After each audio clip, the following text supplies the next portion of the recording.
Oh, we're very happy. Louie C.K. in studio.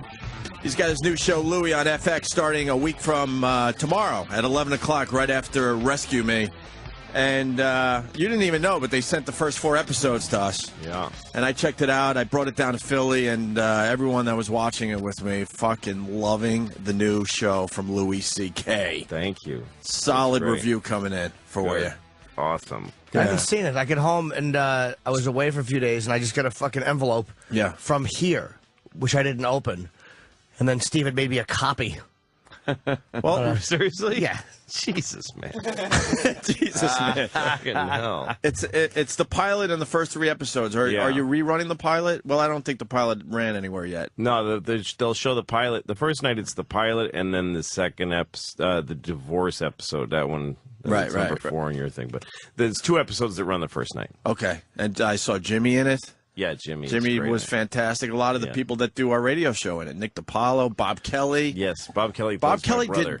He's your brother in that? Yeah. Was I supposed to know that? Yeah, it's concerning to me that you didn't pick it up. But it doesn't really matter. It doesn't really matter. Holy He's shit. my brother in 3 episodes, and I don't know if he'll, who knows. He was only supposed to be in 1, but he was good, so I brought him back. And maybe I went and got... I may not have next took a year. leak or something. It was a great scene. I didn't realize he was your brother. Oh, please humiliate him somehow. Oh no, that's why he comes out next year and he has AIDS and he just can't stop blowing fucking people. Dude, I don't know about this.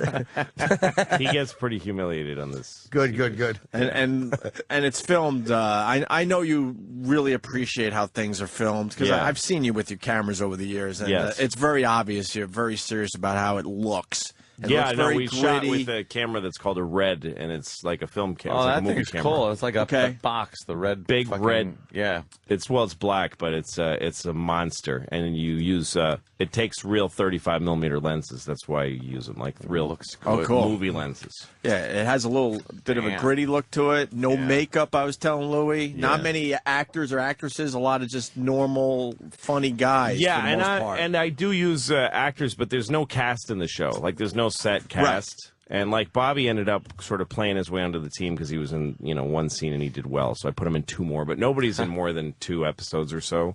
Because when you have a cast on a show, it's like you're making all these bets that these 6 people will stay compelling for 13 episodes or whatever. And then a lot of them you end up going, oh fuck, what are we going to have this guy say? He stinks. That's quite a unique idea to just kind of. Well, I started with nothing. Off the cast thing. That seems to be a staple of TV shows. Yes, it's to having a cast. cast. I mean, but it's usually what sucks about them, and also you can tell there's a strain to like make these 2 people talk, and they're not natural. Just to get them in a scene. Just to have them be in it, and just we have to develop this relationship. Why? If they're not in, so I started with nothing, and people come in and they just kind of come and go. But Ann said it was strange, and that's why I like Louie's projects because he goes against the norm. Yeah. It's not the polished fucking TV set and all the polished actors and actresses. Well, nobody likes that anymore anyway. Nobody likes watching that. Right. I mean, they're making reams of that shit, like beautifully perfected television with laugh tracks, and no one gives a fuck about it. It's just, You want to explain, Louie, in your own words? Because, I loved it, but, just get the main... Oh, what it's like, what it... Yeah, the main explanation of the series out there. It's kind of hard to describe because it's not... it doesn't... none of other shows don't have this format. It's like, it's... A lot of times you see me on stage talking, and then there'll be a story that's a film. Like, I kind of think of them as short films. Sure. But they're all about my life. They're all really. It's like one way I described it to somebody is it's autobiographical fiction. Like it's me playing myself, but none of this shit really happened to me. Although we shot something that was based on a conversation. It was really amazing. Louie took this conversation that had happened and written into this really fucking funny, well-written scene. That was the poker scene, God, right? Yeah. That was a great scene. It was just so well done. I was like, God damn, that's what you do with normal life. Yeah, they were how you make it into something sellable. Playing poker. Well, I guess I don't want to give away the scene. But a lot of funny guys just going back and forth, man. A lot of funny guys. Just very natural conversation. That's why I asked Jimmy today. I'm like, was that all improv? Because it had an improv feel to it. But that whole scene was written. Yeah. There's a few bits that were improvised, though. Like there was a basic thing of this conversation going on about a subject, and then everyone riffed, and I used a little bit of something. I thought Rick was very good. Rick Chrome, who's really excellent. He's the comedy show all the time with the glasses, And he just really was good, man. Yeah, comedians have a certain thing that they do. Comedians work well under pressure. Like, that's what makes them. They're not good actors. They don't have good acting skill. Jimmy's, like, has one of the worst actors I've ever seen. But I'm awful. It's horrible. Oh, my God. I just That's my one scene appearance. When we were doing that scene, I remember he tried to remember something, so he'd look up, like, like it was so ham-fisted. Yeah, exactly. No, he's great. Did he fold his arms? I even waved my finger. Scratched his chin. And... No, Jimmy's a good example of guys who, it's not like they have this, like, well-bred acting skill, but if you put them under pressure, they'll give you a good performance. Sure. Like, actors, you have to really make them feel good. You have to say that you actually, when you criticize them, it has to sound like a compliment. You have to go like, that was so great. I'd love to have a variation of that. And by the time you're telling them how the variation is, it's the opposite of what the shit is that they did. Because if you tell them, like, I can't really use that, they just fucking fall under pressure. But guys like Jim and Rick Chrome was just an old comedian guy.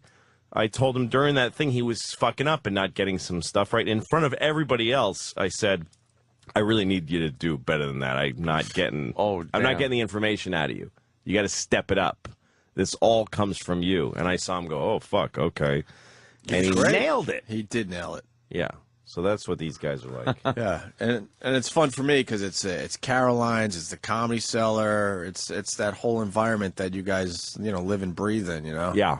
And your stand-up, how it's filmed, I told you last time, it's uncomfortable to watch, and I know you were going. I know you were going for that. I have no doubt in my mind. Well, a lot of comedians that have watched it with me have said, "Oh, this is terrible. It looks like you're bombing, and it's too the camera's too close to you." And I realize that's because they are comedians.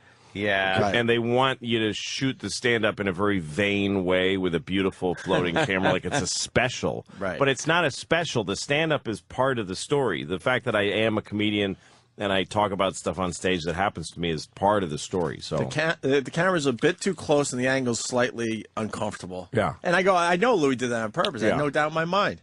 Yeah, so I had no problem bringing it to your attention. But we all loved it, Lou.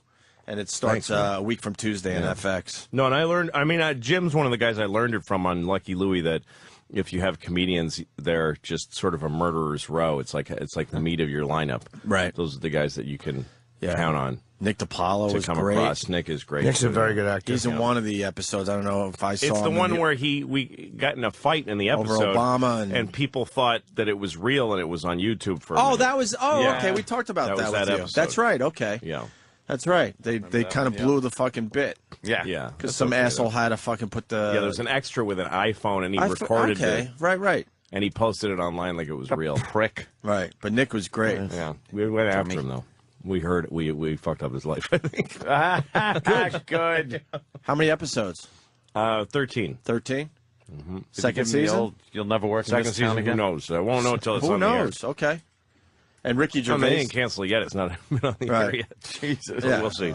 Ricky Gervais is in one episode. Couple episodes. Yeah, he's on another one, too. I saw one. He's a doctor, and holy shit, you and him going back and forth. Fucking A. Some of the funniest stuff I've seen on TV in a long time. Yeah. Ricky Gervais fucking kills for Louie. He's really good. He's really good. Yeah. Damn. So, that's the show. Should have watched the episodes. You would love them. I know. I got them sitting right in my house. They're all, again, Steve's copies. It's wonderful. Steve whipped off a few copies. Yeah, he whipped off he's some got to copies. stop doing that. That's not okay. No, I wouldn't. I mean, there's still three, a lot of it's a good month before these are done airing. Yeah. How about Steve comes down here? Because I think he's giving them out to pretty much everybody. No, I just... It's funny because when I heard that you had the first four, I was like, huh. They sent him to those guys at Satellite, those fucking... Not you guys, but yeah, I mean, just a regular guy down the hall. Did they only send one copy like this? I'll destroy after I view it. I will not... It's safe. I didn't know what it was. Safe in your house. BitTorrents. And your house, and your house. I don't know where my copy is right now, Lou. That is the God's honest truth. All right. Come on. I think I might have left it in Philly. I didn't know what it was. Steve, what are you doing? Louie's not happy with you. How many FBI laws did you break? How many of these fucking things did you run off? Hold on. What? Sorry. Just enough for these three because we only got one copy of the previews. Or the first episode. So I put it up on uTorrent so that they could download it. But I told everyone, please leave it alone. Are you implying that I would do something illegal? Because that's not true. You made one for Opie and one for Jim and one for Ant. Yeah, because I asked Michael. ones. Did you make? Oh, the original's right there. You asked Michael O'Brien for two more because we needed enough for the three guys to watch. He said I only had one, and that's the one I gave you. So what do I do? Do you have a copy? No. You're a liar. I don't. Why would you lie? I don't. Why are you lying? You have the first 4 episodes of Louie's new show, and you didn't. I don't. You didn't dub a copy off for yourself. Not yet. I'm not saying you would take that copy and then make 100 copies. I don't. I haven't seen it yet. I made them for you guys, and then I think I made one for Sam too. I have a copy. This was coming with Sam's me. got a copy too. Coming with, yeah, you better just take a little that. paranoid. Why wouldn't you just give that to somebody and then make 2 copies instead of 3? And why does Sam have a copy? Because Sam was supposed to do the one sheet, but This he is didn't do how this happens. Yeah. It only starts with a couple copies, and Yeah. you know. Well, okay. Look, I had to dub time, a few copies for the people in Philly. By the way, that's So, why you know. I don't believe in any conspiracy theory. Because you can't give 4 people copies without it ending up going somewhere. Right. No. It's like no one could keep secrets. My one copy's at least 10 now. It Oh, multiplies. is it really? Yes, Oh, that's how no. it Better works. not be. You Steve. shouldn't do that. Best not be. All right. Okay. Louie's not happy with you, and you are lying. You got a copy. For I yourself. don't. I really don't. How hard is that to just say no? I don't. I know. I would have watched it had I had one. Keep saying it. All right, Oh, and here's the other. There's mine. Okay. Louie. Don't you love seeing it like this? There it is. He's not happy, man. Just with Sharpie. The First Sharpie. 4 episodes. Oh, It's that's just awesome. Written in Sharpie like a fucking bootleg piece of shit. You know how easy that is to take to Chinatown right now? Of course, dropping on a gold. Canal Street Yeah, look at that. blanket. There it is. There it is. Wonderful. Blame him. I thought of doing that when I thought- was doing Pootie Tang, and they fired me off the movie. I thought Why'd seriously they about fire taking you? a beta tape to Canal Street It was white. and just dropping it. Why did you get fired from? You were directing it, right? Yeah, I wrote it and directed it. And they fired you during the movie? No, I was during the editing. I got to shoot the whole movie, but Wow. when During we were editing? Yeah, well, that's when What all the did you fighting do? happens. The editing is when things get bad. Yeah. That's when nobody likes the movie and they fight over How to fix it? You have your idea of what you want. Did you just shoot eggs out of your nose? Yeah, it's all over my hands. Who fired you? The studio? I didn't officially get fired. I just they do it in a really fucked up way. They flew me out to L.A. because they moved the editing to L.A. and they flew me out there, and then I show up to give notes. Like and they go, what are you doing here? Like I go to the studio where they're editing. They go, what are you doing here? I'm here to give to edit. And they're like, no, go to your hotel. They put me up in a really nice hotel and flew me out first class. They said, just go to your hotel and we'll send you the reels as we cut them. And I'm like, well, then I give you notes over the phone. No, because we have to lock the reels now. So so I'm like, you just mean I'm going to be the first one to watch the movie. You're pieces. out of the whole loop as far as And I was like, you can't. And he goes, fuck you. We flew you out here. We gave you a first class ticket. Like it was a really weird, creepy way to go about it. Were they editing stuff and you were just like, why the fuck did you Oh, I hate it. cut it like that? I And hate it. yeah. I mean, it's a bad movie. It's a bad It movie. is. I mean, I made a bad movie. I honestly thing don't is- know. the It's- thing it is, like, stinks. having somebody edit your shit like that after you film it and have a vision of what you wanted and then just have pieces cut out of it. Well, and also Like, they no, I added thought that was kinda dumb good. narration. Like the movie was meant to be kind of awkward and strange. That's the way that I make stuff, and so they took everything that was sort of strange and they explained it with narration. Oh, that's With always dumb good. Yeah, that's narration. great. That's good. How did Chris feel? Dumb it down. Did Chris kind of think that you had made a mistake, or was he like, Yeah, nah? he was just trying to get the movie out, so he stayed with it and kept them involved in it and stuff. But that was the end of my. You can't. That's the way it goes. You sign a thing that says you sign it there. You work at their pleasure. Right. You can't complain. Wow. I mean, nobody can be surprised. You work for a movie studio. It's not your own house. They didn't come to your house.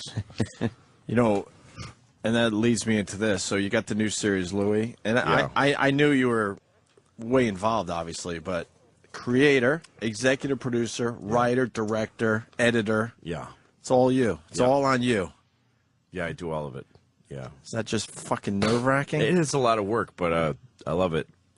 I didn't like having a writing staff. when I had a writing staff, and you got to explain to 10 people right why you want to do something, it turns into more work. It turns into having you have to have consensus from 10 people to put something on television. What's funny that 10 people all agree is funny? You know what I mean? Right. Like, how do you get like 10 fucking How do you get a network to agree to, hi, I'll be doing everything? Like, that really isn't the norm there, and networks don't like going too far out of the box. No. Well, so how do you do they even know what you're doing? Jedi no, they have no mind idea. shit. They don't have an idea what you're doing even? No, they don't know what the shows are about or anything. What are they doing? Until they see it. That's hysterical. They don't know until they do it. A lot of confidence in you. Well, it's I went there with a lot of leverage. You know, I don't usually go to Hollywood with leverage. I usually go there when I really need money. Fucking nude pictures? What did you have? Jesus. Well, I went there and I had like other networks offering me a lot of money to do a pilot, and I think NBC and Fox were both bidding on shit, and I had just done a bunch of stuff that really worked. So then I got this call to go to FX, and this guy John Landgraf that runs it, the president, he said, you know, if you do a show here, we can't really pay you a lot, but you can have a lot of fun. And I kind of heard that before, you know. But he was offering me $200,000 as the budget for the whole pilot. And I was like, okay, so what do I get paid? And he's like, no, that's the whole thing. That's the whole thing. $200,000 is very low to do a whole episode. What would a network give you for a pilot? Well, the networks were offering me, like, I think I was being offered like $250,000 just to write, just as a fee to write the pilot. If we had made the pilot, it would have been like about $1 million. It's about $1 million to do a pilot. Wow. And I would have been paid $250,000. Plus, as an actor, I would have been paid more. I would have made a lot of money, and that's what I was after. Yeah. And this guy's telling me you have to run the whole show on $200,000. That's weird, because that is kind of like here. They tell us, you know, you're not going to make a lot of money, and you're going to have a real shitty time every day. And you won't have any control over what you do. So it's exactly like that. You won't make a lot of money, but you'll feel like you make even less. Exactly. Fucking place. Wow. So he said you're only $200,000, and I said, well, what? Like, I guess I could do a sketch show for that. And he said, no, I want it to be like your show about your life, like what I was pitching to the networks. And I just said no. I said, why would I do that's dumb. Yeah, why would I do that? And then he called me at my house, this guy, and he said, you redheaded cunt, and he hung up on you. That's right. And he said, I get it. You're working, you want to go to NBC. I totally get it. You want to be the next Charlie Sheen. That's what he said. That's where you're headed for. That's an insult. You're going to be the next Charlie Sheen. But he's exactly right. That's what I was trying, like, signing a development deal to do a sitcom at NBC. Right. I would have had a shit show. And I wouldn't have made it on the air. Not in a million years. No, of course not. But, he said, I said, look, the only way I'm interested in doing this is if you give me the $200,000, like wire it to me in New York, and I'll give you a show. But I'm not pitching it. I'm not going through like a whole pitching with you and writing a script and sending it to you. I don't want to do all that. Wow, so you really did have him kind of like, hey, send me money. That's all I have. I'm going to make a show. You're going to fucking put it on. Well, it's only $200,000. It was such a low bet for him. Yep. And he was like, yeah, I can. That's a check I can write today. I don't care. I mean, it might have stunk, but then he would just go, all right, he didn't work. So what? It was a low ball bet for him. And then if it works out, you can probably so he did. He sent me $200,000, literally wired it to me before I had a show idea. Wow. And I just thought, okay, I've got money, and I know people who do TV and movies here. So I just started hiring people. Jesus, that sounds exhausting. I did it all backwards. I went like, well, I'd like to shoot in I'd like to use that pizza place. What happens there? Like what happens there? Yeah, And I started writing it in pieces, and I did it, and they loved it. So he said, let's do 12 more. And I said, well, I want to do it the same way. And he said, well, let's you and me sit down and talk about it. And so what it came down to is I had a beer with him, and I told him like 3 or 4 story ideas. And he said, yeah, all right. And they gave me $300,000 per episode for the rest. It's not a lot of money, but it's money that he was able to give me without asking any of his bosses. Yeah, without people having to account for things. Yeah, because if he asked for more, then we'd have to go to the advertisers and explain to them why this show will be a hit. Yeah, You'd be on the radar. You know what I mean? But this show gets paid for by like fucking gold coin commercials and stuff like that. Like people that don't even know what they're advertising on. They just buy time. You need to buy gold right now. Gold is up. Yeah, okay. Yeah, that's good. That's paying for this show, so they don't lose. They can't lose money on my show because it's so cheap. And, And the jumping off point is if it becomes a big success, then I'll end up making more money than I would have. I should jump in. It doesn't look cheap. It's a good gamble. It doesn't. No, it doesn't. I'm amazed how little it costs to make. Well, it looks great. That's what, because I've been making like independent films and stuff in New York for years, and I know how to make money mean something. There's so much waste in television, and actually a huge. I really think about 80% of what it costs to do a TV show is putting it through the network system and giving them their approvals. I mean, you remember, Jim, we used to do a table read and a network run through and a studio run through. Notes. And those run throughs are expensive. Like where you have to stage the entire show, and the only reason you're doing it is to show it to them so they can give you notes and make you stay late and rewrite it. And that was HBO, which was a great network, but they made us do all this fucking shit, and it cost a fortune, and it cost all the time we had. But on this show, I write something on the toilet, and I call Blair, my executive producer, line producer, and I say, get me an airport. Let's shoot it. And then we go shoot it. Fuck. That's it, and we cast it, and it's got to be a good feeling. No, it is, and it's a lot of pressure. It's smart of them because I'm so scared for the show to stink, for them to watch it and go, "This was a huge mistake." Right. And so I obsess about it. I work much harder than I did on other shows, and I'm so excited for them to get a show because they don't even know what it's about.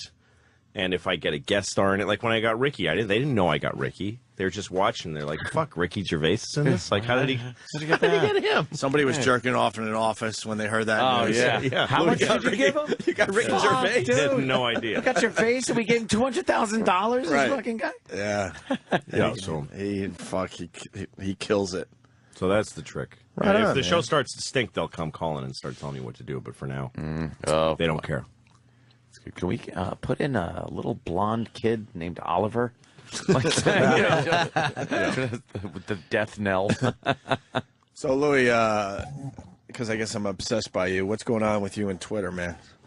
Oh, yeah, I guess I get drunk in Twitter sometimes. Is it real that you're getting drunk and it's tweeting? happened twice that I've been on airplanes and drank. This last time I didn't eat. Like, I worked all day, and I didn't eat. Like, I worked too much. I forgot to eat, Right. And then I get on a plane, and I get a rum and Coke. And we had to sit on the tarmac for a while, so they started giving us more drinks. Yeah. And I got fucking bombed really fast. There's something about rum. Yeah. And I twittered. I was doing a show at the Improv, so I twittered to say, "Hey, I'm doing a show at the Improv, and fuck you, motherfuckers." Like, that's just the way I said it. And I started going, fuck this. And I started saying this shit. About Sarah Palin? Yeah, it came out.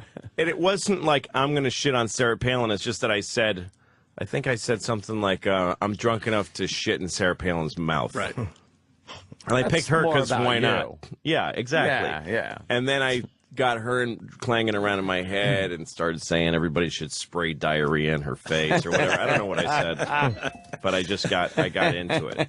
Yeah, there's a whole network of people like, Louis C.K.'s drunk tweeting again. And we all fucking jump on and check it out. And then I think the first time you did it, the next day you had doubts or something because you wiped out the I took it all down, yeah. Yeah, you were like, oh, fuck. Well, I took it all down because it wasn't my best work, really. I wasn't worried. Oh, okay. I'm not going to run against Sarah Palin in the primaries. I just looked at it and I'm like, come on. Is this really what you... And the thing is that stuff you put on the internet and then it just stays up there, I don't think you have to just leave it up there. It could have its moment and then you take it down. Take it down. I like but they taking do stuff down. Twitter's tweets stay up there. Yeah. Right. They're there forever somewhere. Yeah. Yeah. Other people. The Library of retweet Congress, it, apparently. The Library of Congress is now taking them, and because this is real important stuff. 99.9% of it is doing that. so important. I'm sure it's some way to tax us.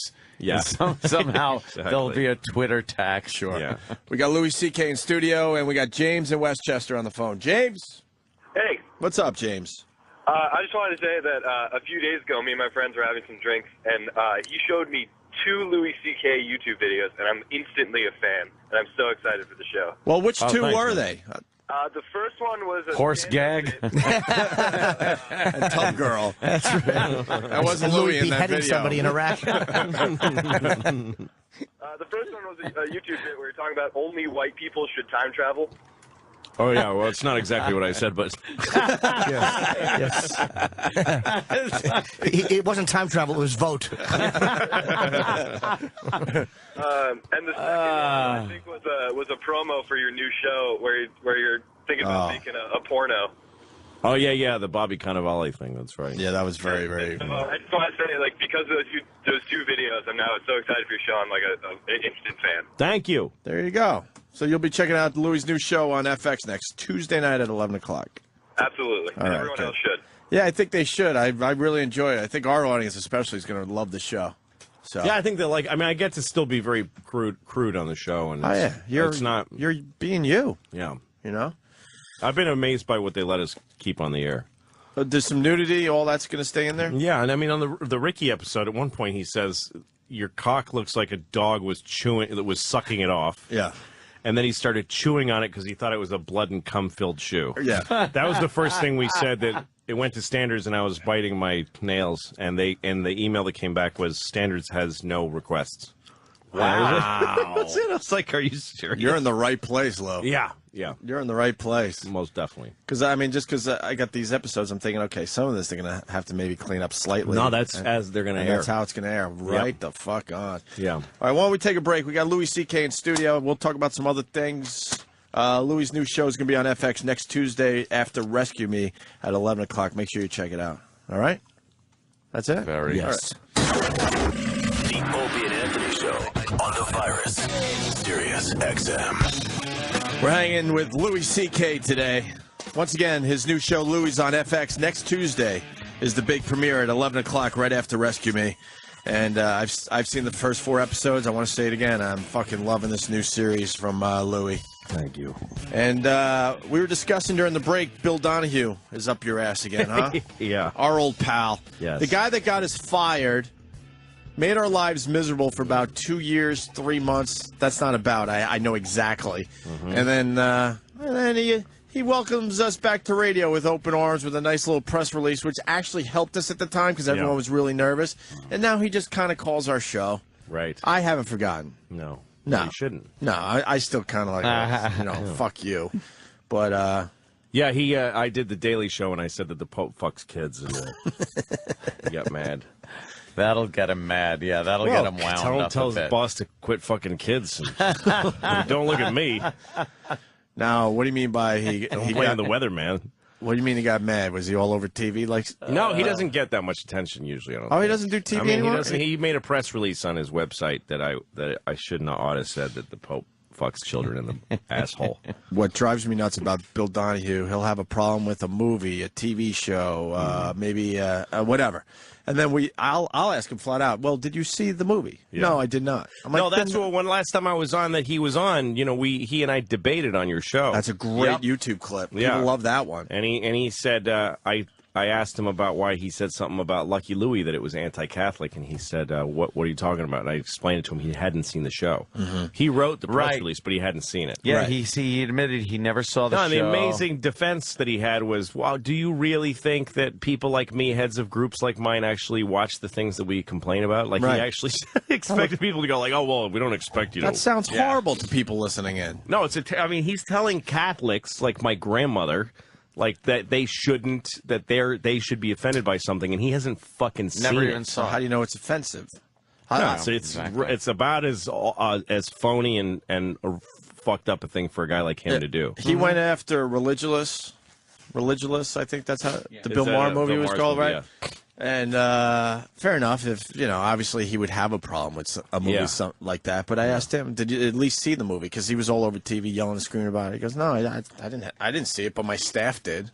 Yeah, that's you should be seeing the stuff that you're on TV complaining about. Yeah.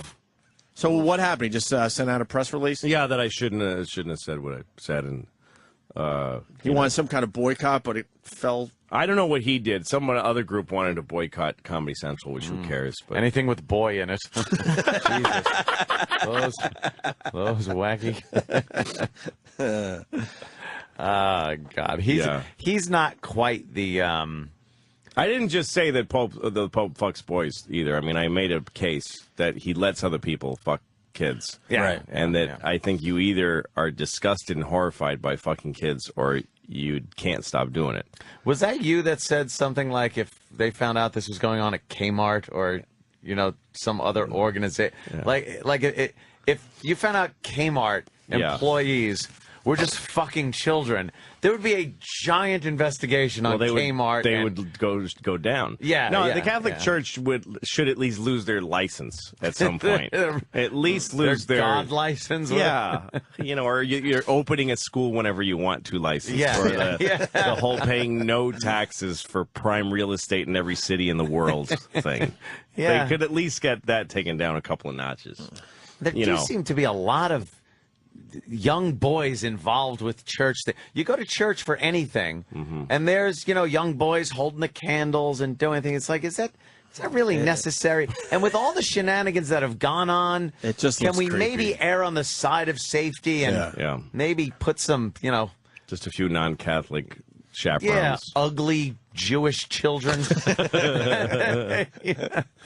No, it's bad. But at least you should be able to make fun of them. Like, that's my feeling about it, is that, well, how dare you say that? Well, because there's a major boy fucking problem in your organization. And at least you're going to take some shit for it. Yeah. Like, no one can even say anything. No, you can't say a word. All religions, though, are so fucking like, oh, you can't say that. It's my religion. Well, sure I can. Like, who gives it's not shit? mine. Yeah. That's blasphemy. Not to me. I'm not Catholic. Ain't my God. And by the way, it's not against their God. It's the fucking Pope, who's a human being chosen by other men to be Pope. It's just an election, like fucking like Chuck Schumer. Like, who gives a shit? It's had nothing to do with God. No, it's not. This guy's name is Ratzinger. He's some dude named Al Ratzinger, or whatever his name is. I mean, he's just a guy. So when people say, like, oh, you're going against God, who the fuck... This guy's not God. No. He's a fucking guy dressed in a gold shirt, literally, like, made of gold. Like, yeah, they really don't want anyone saying anything bad about anyone in their religion, or you are, saying something bad about God. No, the other thing that I get from people about this sort of stuff that kills me is when they go, well, now say something about Muslims. Now say, you coward. All right. Well, I didn't think of a Muslim joke. Like, why do I have to make a joke up? Do I have to make a joke about Mormons? Do I have to make... Anytime I think about something about one group, is it just, oh, shit, now I got to think of 15? Yeah, just otherwise I'm a coward, even. just to make you happy, you fucking disgruntled somebody in their underwear. When it comes up to have, if I want to make a joke about people sawing other people's heads off and blowing up their feet to take a plane down... then I'll go with the Muslim thing. Yeah, that's when I come up with a funny joke about what dummies they are. Yeah, what idiots they are. Yeah. And, the Jewish jokes, they write themselves. Yeah, exactly. Yeah, and by the way, the thing with the Muslims is that there's not much to make fun of because what they do, they're nailing it. They're really just killing people let in them airplanes. Roll. Yeah, exactly. Let them roll. Boy, they stink at being terrorists. No, they're awesome at it. Hey, what was up with the Father's Day clip? You made that for somebody? Oh, everyone sent it to me yesterday, but I was traveling. I was down in Philly for the day, and just CBS called me and asked me. But people said it was really funny. The morning, CBS this morning, and just do a thing about fatherhood. Oh, you did CBS this morning? Yeah, so I just went in and did it. Good. Yeah, I guess I didn't meet any of those people. Here, across the street. This is the commercial, the Flomax commercial. Yeah, commercial. Now I gotta check this out because people said it was well done. To really be the Wild West on the internet now. Internet. People put commercials on stolen clips now. Yeah, clips from my special that have been people have just pirated. I don't care because it just gets me out there more. But they have commercials on them. I had to, some guy takes a fucking HBO special and puts it on his own YouTube, and there's you have to watch a commercial first. I had to. I was doing my my video podcast thing on live stream, Yeah. And then I go on and realize every 5 minutes they were stopping the show and popping in a full-screen commercial. And it wasn't the same time for everybody watching. It depended on what time you logged in. So it wasn't even like I could go, all right, here's another 5 minutes. I'll just say, all right, I'll be back in 20 seconds when this commercial's done. It would just suddenly go to a commercial. The whole screen goes out, and I come back saying, 20 seconds later, whatever I'm talking about. It's like, how the fuck and they're making do you money on expect your thing. people to do that? I pulled right off of it. I went to Ustream now because it's like, why am I going to just sit there and I don't mind the little pop-up strip on the bottom. You got to deal with that at times and shit like that. But that's like, who thought of that lame-ass idea? And who's going to sit there and keep doing a show when they just cut your show off every 5 minutes? No, it's ridiculous. And they're making money on you. Yeah, they're making money on your personal thing. Exactly, yeah. No. Well, here's Louis C.K. on Father's Day, which obviously was yesterday. A few days ago, I was leaving a restaurant with my youngest daughter, and I was holding her hand, and I was texting with this hand. Yeah, I'm that guy. A woman walked by, and she gave me a dirty look like, you should pay more attention to your kid. Okay, guilty. But I have something to say to that woman. This is why I'm able to spend time with my kids when I should be at work. It was noon on a Thursday, okay? I had a crazy amount of work to do. But my kid graduated from preschool that day, and I wanted to take her to lunch. And it was a great lunch. We sat at the same side of the table the way she likes. We shared a chicken cutlet. I ate some of her chicken cutlet. We looked at her drawings. She told me many stories about the chinchilla in the classroom. And so now I'm texting, and you walk by, bad father. What do you know? Okay, I'm being defensive. I'm sorry. I shouldn't have been texting. When my kids were younger, I used to avoid them. I used to sit on the toilet till my legs fell asleep. You want to know why your father spends so long in the toilet? Because he's not sure he wants to be a father. I felt like being a dad was taking away everything I wanted to be. And I was right. But so what? What's so great about our lives? What the hell is an adult without kids? What's the point? So I got off the toilet. I flushed down my personal dreams. And I decided I'm going to be a dad. I'm not going to be mom's assistant. That's depressing. Don't do that if you're a dad. Just wait for her to write you a list, walk around the store staring at it, and call her from the cereal aisle to make sure you got it right thing. Be a man. Make your own list. Do we need any avocados? Fathers have skills that they never use at home. You run a landscaping business and you can't dress and feed a 4-year-old. Take it on. Spend time with your kids and have your own ideas about what they need. Get into it. It won't take away your manhood. It'll give it to you. I did that. I spent more time with my kids. I took it on. I found out that I'm a pretty bad father. I make a lot of mistakes. I don't know what I'm doing. But my kids love me. Go figure. Yeah, right on, Louie. That's a great good, spot, man. too. Fucking Sunday morning. I saw on the CBS website where they have that posted, the comments. Yeah. This woman wrote a really just angry. Why A bunch of people got mad. A bunch of people got offended. I could see that audience kind of not getting you. Everybody gets offended now about everything. And there's one line in there that touched off a few people, got really offended. Because you just can't say anything negative anymore. Can you think of what line in there? I'm trying to think now because something did hit me when you said it, and I'm thinking. Trying to figure. It's just me saying, what's the grown up without kids? What's the point? Right. What's the point? And well, I happen to not have children, and it's because I couldn't. And how dare you? Yeah. Just like this woman wrote a long thing saying, "Excuse me, but I was married to a man who had a vasectomy and lied and didn't tell me about it." And it turns out that before he did, he had an illegitimate child, and then he left me for that woman. So that comedian owes me $1,000. That's my fucking problem. Yeah, exactly. She could still adopt. Right? Exactly. If she really wants to be. Yeah, exactly. Fuck you. What's wrong just with because it didn't come out of your smelly cunt. Your dumpster womb. A lot of people adopt, you miserable old lady. That cobweb-haunted mansion womb of yours. Aunt doesn't want to have the kids, so he wasn't offended by that line, right? No, it just has no desire. I just think I'm too selfish with my time and stuff like that. It's a choice you make. And who cares? Terrible. That's the point of view at the moment that I said it. Yeah. It's like people think that everything you say has to be very well measured and has to represent everybody's point of view. And like, how dare you state that a childless person is worthless. I just fucking said it in the who gives a shit? And by the way, yeah, that's like you. That's you, right? Yeah, that's what I thought at the time, at the moment. And who cares? It's like, well, yeah. And everyone knows Louie's a great father.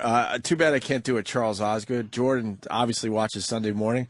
I would love to hear Charles Osgood say, up next, comedian Louis C.K. talks about Father's Day and calls his daughter a cunt. Oh, God. And later, death of the American theater. Yeah. I hate those creepy sun pictures they put on. Like the old sun with the face and shit. It's like nightmarish. I watch Sunday Morning. I get the heebie-jeebies from things like that. It's an easy watch in the morning on Sundays. No stress. Nah. Some woman that collects teapots. Yeah. And they're going through a house. The story before me was Bill Gates and his father and how they're such good pals. Oh, really? Fantastic. It's real easy to watch. Yeah, it must be easy to be pals with a fucking they're all smiling. billionaire. Yeah, exactly. The father's like, hey, my son, he's not a complete fuck-up. He's made billions of dollars. Trillions. I'm sure they get along great. Yeah, no kidding. I don't know why rich people ever fight. Why would you fight? Why would you fight? Isn't like money the thing that everyone fights over? Yeah, it makes all the difference if you're rich. It's like money doesn't buy happiness. Yeah, but it sure pays for a lot of badness. No, I just always imagine the rich people fight in families fighting. It's like, fuck you. Oh, well, let's go buy a castle and go fix it up. Eat some gold. And then everybody's okay again. How was Father's Day, Lou? Your daughters do anything special for you? They're not really at that age yet. No, well, they're 8 and 5. They should be at that age. They should be doing something for you. Yeah, nothing. Or makes you all warm inside. Nothing. I got fucked. Nothing. Oh, I had I had my first Father's Day yesterday. That's great, man. And I didn't realize it turns into like a second birthday for you. Yeah, it's great. It's awesome. I was getting cards from all. Second birthday. It is though. I was getting lottery tickets. I was getting cash. I got gifts. I got cards from people. I'm like, why are you giving me a Father's Day card? Great. That's so, but people came out of the woodwork. Like, I don't know why people members. I don't know why people outside of your family do it. I don't know why. It was everyone that was a father. I mean, I told my kids when I was yelling at them for forgetting it that Father's and Mother's Day is because we take care of them. Right. So that's why we get a little more than just our birthday. Yeah, it's because we take care of them. But and I think your wife should give you something for Father's Day. Great, because you're appreciating each other. Sure. Your roles in the household, but other people outside of the house, why would they then give her a shit? Grandparents gave me something. Wow. My wife's mom gave me something. That's your first one. You won't get one next year. Probably not. I think they want to make it a little special, which was awesome. Next year, nothing. And life's weird because the last 5 Father's days were like the worst day of the year for me because you're dead. My pop's gone, so it went from like I just want to let this day. Well, it's an interesting thing about how life the cycle of life, yes, sir. And then all of a sudden it's a cool day again. Yep. That's fucked up. I got in right under the wire too because him being a new dad, I was like,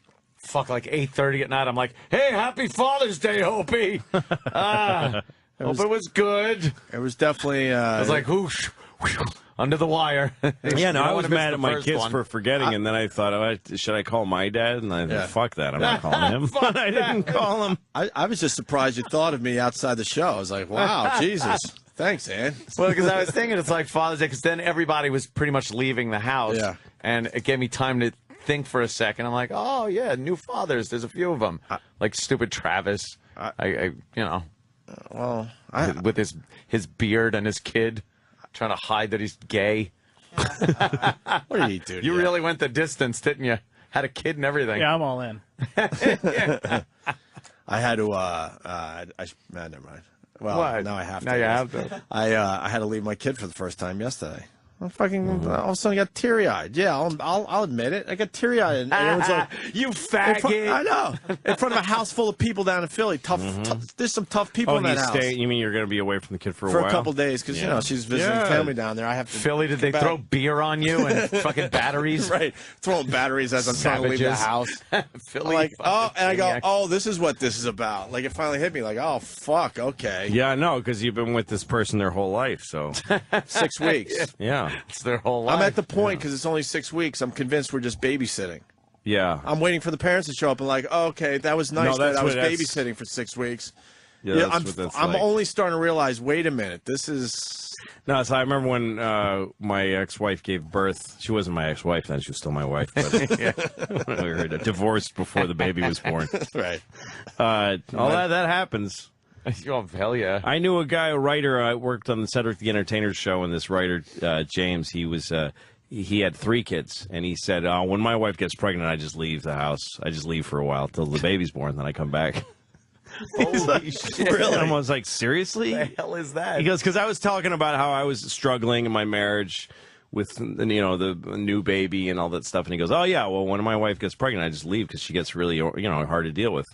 So I just leave and then come back when the baby's already been born. Wow. And I'm like, how the fuck do you, because I'm like trying all these, how did you get away with that? Yeah. He's like, well, what's she going to do? She doesn't want to raise kids by herself. It's an amazing. Wow. To totally use your leverage to leave. Yeah. And she's probably throwing shit at him. Just furious. He didn't divorce her. He just leave. Go get an apartment somewhere to, stay with friends. And then he comes back. And she's like, I can't believe you left. And he's like, all right, well, you want to divorce me or what? No, but you shouldn't have done that. Yeah, whatever. Wow. There's some people that run their relationship that way. When I was married, genius. It works. It was smart on his part. Yep. When I was married, my wife at one point really wanted children, and I really did not. Yeah. But you faked it that you wanted children, though. Yeah, I remember those days. I was like, yeah, all right. No, I was going along with it like I did with everything else in my life back then. I just went along. Don't make waves, Anthony. Status quo. Let's just, never fucking actually bring up your opinion of how you feel about something. Ugh. Just want to smack myself. Yeah. Yeah, it's just terrible. Time machine, man. We're going back and smacking our own I want to go back self. and just punch myself in the face. Well, you get in these relationships where you just feel like forced into certain You're on behavior. a track. Yeah, the you second just can't you get change. engaged, you're on a track that just you have no more control over it. So she wanted to have kids, and it was time to now she said, no, we're doing this now. I'm taking prenatal vitamins and I'm doing this and that. So I'm like, all right, I have to fake coming. Oh my I would God. fuck her. Oh my God. And I would make all the sounds, the faces, the moves, and make believe I came, really fucking shoved it in, and then I'd lay there a while. I wouldn't just pull right out. You could think it got absorbed? Yeah, it absorbed up. Fucking went wherever it goes. Oh my God. And I would sit there and oh my God. yeah, and then just be like, go in the bathroom, jerk off, God. put little fucking Anthony Jr. down the toilet bowl. Oh my God. Yeah. She never, because I didn't want to have kids. but she didn't realize when she didn't feel all squishy. Nah, sometimes they're not squishy. If you come real deep and you dumb. fucking stay there a while. She's pretty stupid. And she was stupid. Thank you. With that whole thing. I know you're contractually not guys- allowed to say it, but Yeah, she was a dumb it cunt. was like, Didn't you guys? I'm not in your divorce agreement. Fuck her, stupid whore. Fucking manipulative cunt. Trying to make a man have a baby when you didn't want It's one. about time. Fucking Am I? stupid. Didn't you? oh, we went to the Yeah. fertility specialist. They went to the fertility specialist because they thought something was wrong. And the specialist said, well, your husband has to actually ejaculate. inside you. We're oh finding my God. the problem is Oh, he put my there's fucking shit. there hasn't been a sperm in your body since 1975. He put my shit under a slide. It looked like fucking nuclear reaction. The shit was flying all over the place. Oh, my God. Swimming like crazy. Looked like L.A. after the Lakers won the championship. Oh yeah, perfectly shaped little sperm heads that could just puncture an egg. It was great. And then it's like, I don't know what the problem is. Wow. And there I am, fucking sexually How many frustrated. times did you fuck her that way, do you think? It was every time she felt she was ovulating. Oh, my God. And Were you guys having a lot of sex back then? No, I wasn't either. It was strictly for her getting pregnant. So I would just not I don't know. come. That's awful. And then I'd piss her off sometimes and be fucking, and then I'd pull out and come on her stomach. Jesus. And she'd be like, what are you doing? Look at all that. Yeah, we're supposed to do. What a waste. I forgot. That's gold. Forgot you were trying to get pregnant. Forgot. It slipped out. Wow, that's Yeah. that's twisted though, Ant.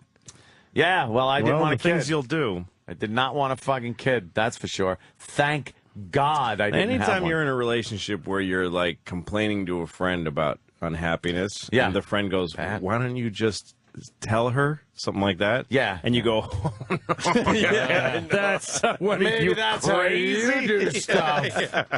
That means you're in a bad place. Yeah. That means you're in a bad place. That means you should not be in that relationship. You should be able to, wherever you are in a relationship, you should be able to turn to the person you're with and say, this stinks. Yeah. I hate this. This is a bad And even thing. if it's not an easy thing to say, you should be able to say it and absorb it and deal with it. How about this one when you finally do break up and everyone around you goes, yeah, we all knew. Yeah. Oh, really? Saw that coming a mile away. It's like, thanks. You couldn't have saved me 5 or 6 fucking years. Yeah. How about you speak up? Why are you around me? Well, what do you do? That's what's a good going on. question, though. If you have a friend who's in a bad relationship and You they say really something. and they fight, well, you know what? They probably did say, "Hey, are you sure that's cool that And she we just talks to didn't you like that?" notice? No. It's and there's a whole thing where it's offset by this, and then they go, "All right, well." You got to wait for a cue though from them. You can't just step in and Right, yeah, you can't and just go, you gotta badmouth this leave. chick or something. No. She's a bitch, man. You got to leave, and you lose a friend. But the second you get an inkling that they're not happy, that's your duty now as a friend to drag step them in off. and go, look, here's the deal. If you're even considering not doing this, I really am. don't fucking do it. Where were you when I needed you? Where the fuck was anybody when I needed them? Yeah, we fucked up. It's a hard thing And then, to do. or then Terrible. it ends, and they go, "Well, it's about time." Yeah. Oh, Wow, thanks. wow, saw that Thanks. You one. couldn't fucking maybe have somebody write a note, your thoughts, but someone else's handwriting, and just fucking leave it in my car one day. Leave some anonymous. Something. Leave some photos of the girl with fucking 10 black guys. Make me want to leave. Right. Help me out here. Now, I had a friend who was dating had a girlfriend, and one day he just woke up. This is the way he tells the story. He woke up and he got out of bed and didn't know why he was doing this. He just walked to her house, rang the doorbell, and found one of his best friends. Wow. He just had an inkling. And he thinks that it's some sort of weird, like psychic thing. Or yeah, but what it spiritual? was they were clearly fucking for all ages. And his body, like, grabbed him by the collar and said, "Idiot, just look at this. It's happening every day. It's happening. How dumb are you that you haven't noticed it?" But he thinks it's like this one time they fucked and he He's Kreskin all of a sudden. incredibly picked up on it. Damn. Nothing worse than being cheated on if you do, like, care about somebody. Yeah. Or although I don't think I cared about the person, but I was that whole infatuation thing I used to get myself caught up in. Yeah. Infatuation with that love disguise on.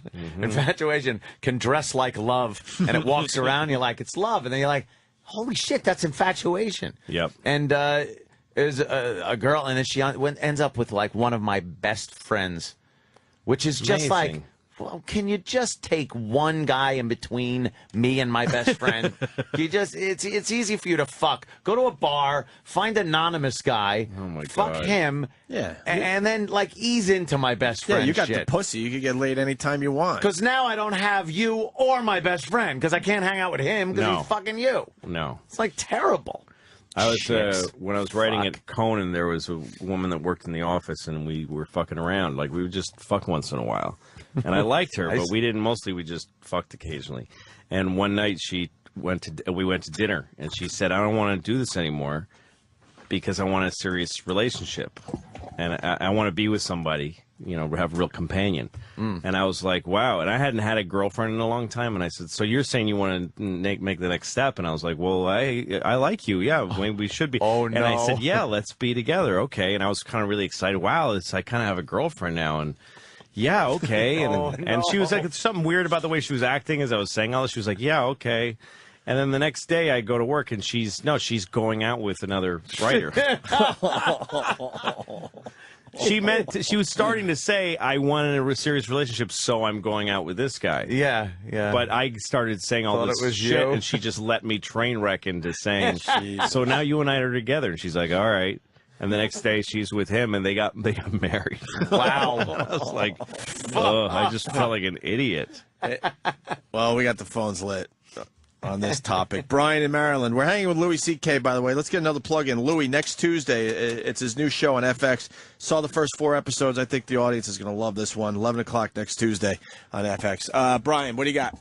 Hey, just classic how Ann was talking about, everyone doesn't like whoever, and you hear about it after the fact. Well, I was married 7 damn years, found out that everyone in my family hated her, no one had the balls to tell me. And you know it's bad when your grandmother even hates her. Yeah, they never have an opinion. They're supposed to love everybody. Come to find out, my grandmother didn't even like her. I was like, Jesus Christ, can anybody just tell me? Yeah, you realize that the whole family was like every time you'd leave the room. Well, they don't want to lose They would be that. like, oh, fuck that bitch. Yeah. They don't want to lose that thing to talk about. Families love that. Yeah, they love the little Families love fucking- having somebody that marries in that they hate. I think Louie made a good point, though. You don't know what to do. You know what I mean? It's tough situation. It's rough, especially when you're younger because you don't have the experience. No. Like now, as you get older, you just start realizing I don't give a fuck. Oh no, I'm gonna be honest and say what I feel. No, exactly. And I tell people, I've met people that I know 5 minutes, and I'm like, yeah, no, you got to leave her. Yeah, but she's pregnant, and it doesn't matter. Yeah, no, get out. But that's leave different. now. The younger people you just let be because you know they're going to figure it out Let themselves. them crash and burn themselves. It's when they're in their Yeah. 30s. You're like, Yeah, exactly. So what what? You'll the recover. Fuck? But that goes with everything. Like even relationships now. I find myself not trying so hard to juggle and be dishonest and this. No, you now gotta I'm do just that. honest guy, Yeah. and I'll say like, yeah, this is what's going on. Yeah. I there have been many times I've said I'm not boyfriend material guy anymore. Yeah. I'm just not. Yeah. I've been wrecked. Yeah. I've been wrecked on relationships, and I've said this. You were boyfriend guy for 20 years. For my 20 married in there, my but entire- boyfriend guy for that. Since I've been 14 years old and had my first girlfriend, I have been in a relationship that has lasted a while, and they usually overlapped. You know, I'd be like, oh, I found another girl, this one, that, until I realized, I'm in my 40s. And I just got out of the relationship with Melinda that lasted like 8 years. And then I just decided, you know what? Fuck this. Yeah. And then you get together with a girl, you start talking, and you try to tell them how you feel. And at first they're just like, absolutely, that's exactly how I feel. Yeah. I don't want the relationship we're just having fun, we'll do that. A week, 2 weeks later, you notice like the relationship things start coming into play. The texts and the little snide comments, the claws come out, the thing. And then you realize, and I'll say, this is starting to resemble something I don't like. Right. And the reason I'm not seeing you all the time is because I like that spontaneity. Yeah. I like the second something becomes routine and a relationship, it sucks. The sex will start sucking. Yeah. It'll get mundane and repetitive. And if you don't see someone for a week or 2 weeks, you want to fucking like ravage them, you know? So why wreck it by having us have to sit next to each other and watch TV every night? Yeah, no, if it's not what you want, then it's not what you want. Yeah. If it's not bringing any kind of comfort. I think in most bad relationships are because somebody's doing that doesn't really want to. Right. They don't want to completely lose the other person, so they play it. No, it's great when you get older and more honest. You don't care. Yeah. After I got divorced, one of the first girls that I dated, we went out a few times. And then one day we were in front of my building, and it was in the middle of the day, and she kissed me, like, kind of passionately. And it was daylight, and I was standing where I usually am walking with my kids in a stroller, and I hadn't had a thing with anybody, and it just brought home to me, like, I'm kind of with somebody. This is what this is. Yeah. And I don't like it. And then the next day, she was on the phone with me, and she's like, is there something weird? I'm getting a weird vibe from you. And my old me would have said, no. Exactly. What like do you that mean? too, right? No, totally. Like, you know what it is that I was thinking about this thing, and but no, you're awesome. And why is that? But I didn't. I just went, yeah, you got a weird vibe because we kissed on the street, and it made me realize I got to stop seeing you. I'm not in it. I can't do it. I'm not at a point in my life where this is a good thing to do. And I want to stop. And there was like this silence. And then she went, thank you very much. Wow. That was so much easier than a million. Like, first she was really stunned. She liked the honesty, though. She was like, thank God for a guy who just fucking says it instead of because I would have hung in there for like 6 months of not enjoying a moment with her. Same fucking situation. Because I didn't want to come out and say, this is not good. You're great, but well, not great enough for me to hang out with anymore. Because that's always the underlying thing that you don't want to say. I don't know why that snap judgment thing makes you go, no, it's not you. It's like, it's like you're in trouble with your talking. mom. Anthony, do you not want to fuck me anymore? No, Mom, I want to fuck you all day. I'm sorry, Mommy. Now that's good. You fuck my pussy.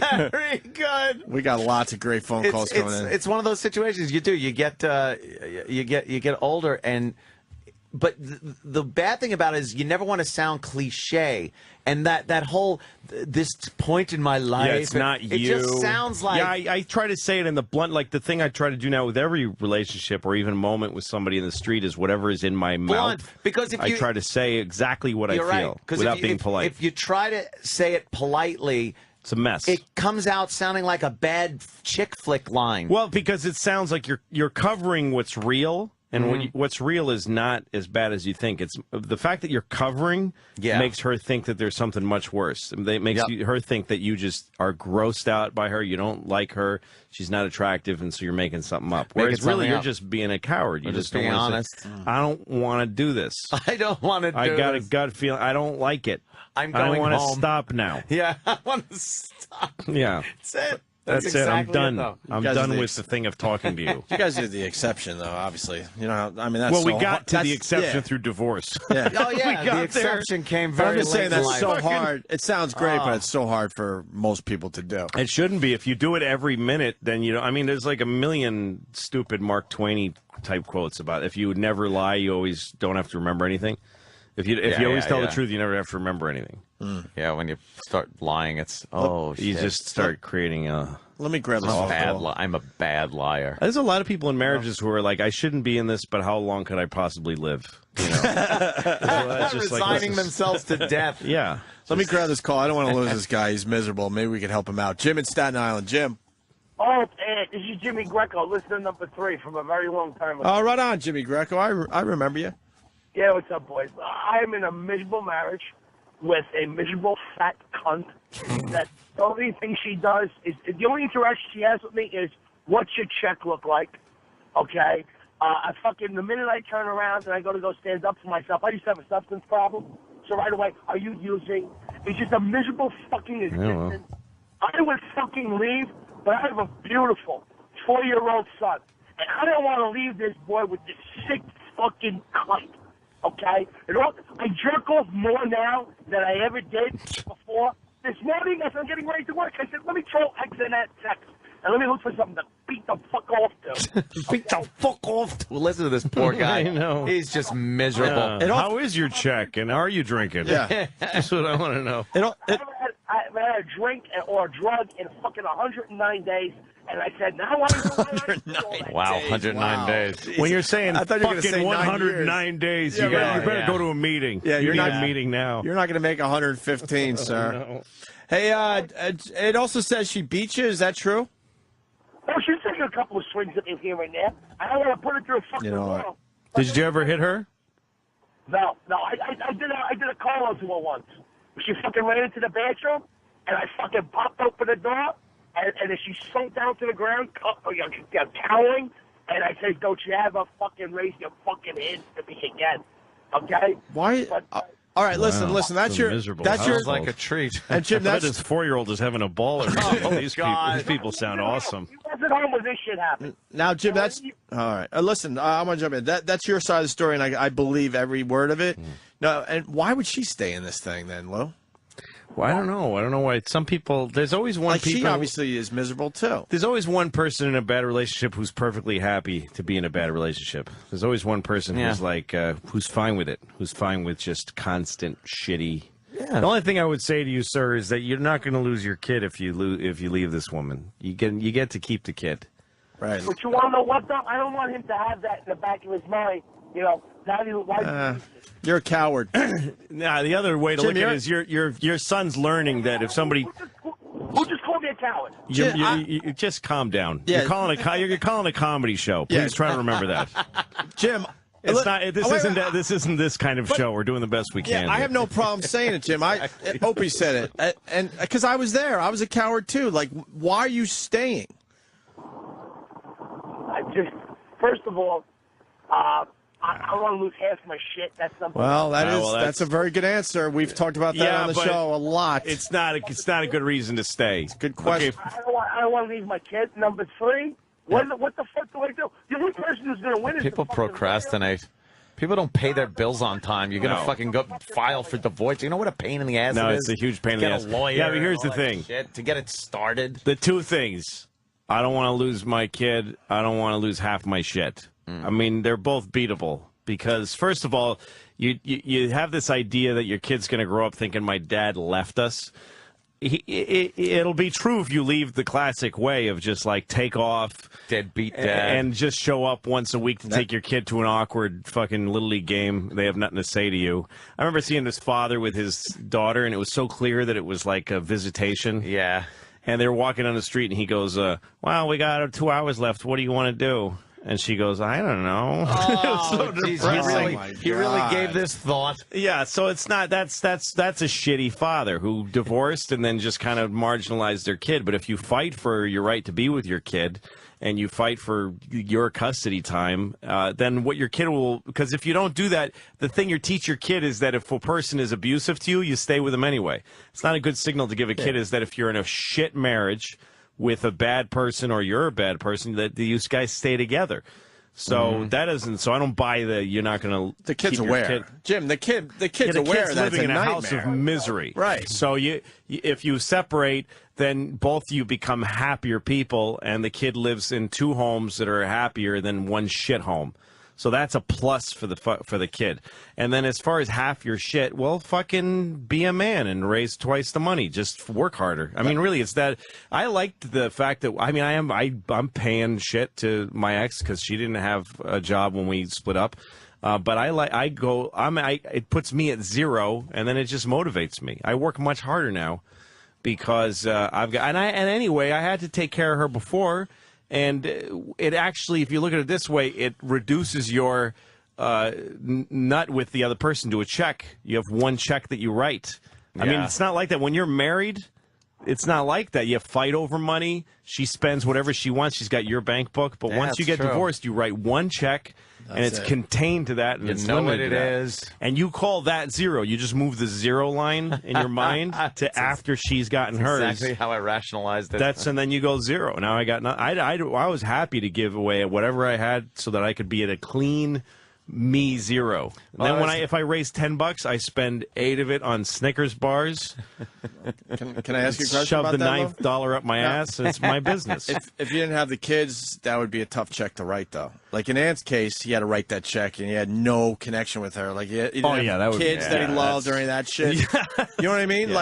With you almost could rationalize it, like, well, because of my relationship with her, I got these 2 beautiful daughters. Oh, well, child support and alimony are 2 totally different things. But it makes it a little easier to write her the check. What I'm just saying. I don't know. Yeah. Or does it? Well, child support is, I mean, it's just a totally different category. Child support is something that you pay until the kids are I understand that. 21 years old. But I'm saying the actual check to her is a little easier because you had the kids with her. But in Anthony's case, just writing to I did not want to write that check. Yeah, no, it's totally easier. Didn't want to write that check. The best check was the last check. That was when it was all done. And then I was like, I got a raise. Yeah. Yeah. Well, Jim, did we help you out there? You made me feel a little bit better. Actually, Louis made me feel better because he lost a lot more than I could ever lose. So, All right. And I'm sorry I called you a coward, but I've been there. I was in a relationship I should have got out of, safe to say, 6 years before I did. All I got to tell you is this. Congratulations on your son. Thank you. And enjoy him as much as you can. And here's the sappy part. A fucking gift, man. Oh. I mean, I love my boy more than anything. All he wants to do is play weed, cuddle, and fucking just hang out. And I love him, and I just can't. If you get divorced and you fight for time with your kid, you'll have that time with your kid by yourself, and you'll thank fucking shit Christ for that, or whoever you pray to. Good luck with your new show, man. Good luck with your new show. Thanks, buddy. It's gonna be a great one, Jim. All right. Wow, now we've just turned into a relationship show. Look at these fucking phones. That happens. We could take a break and take more phone calls. We could do that. Louie, you sticking around or you got to go? Yeah, I'm here for another 45 minutes or so. Perfect, man. All right, Louis C.K. in studio. His new show, Louie, on FX next Tuesday night at 11 o'clock. Definitely make sure you check it out. All right? All right. The Opie and Anthony Show on the Virus, Sirius XM.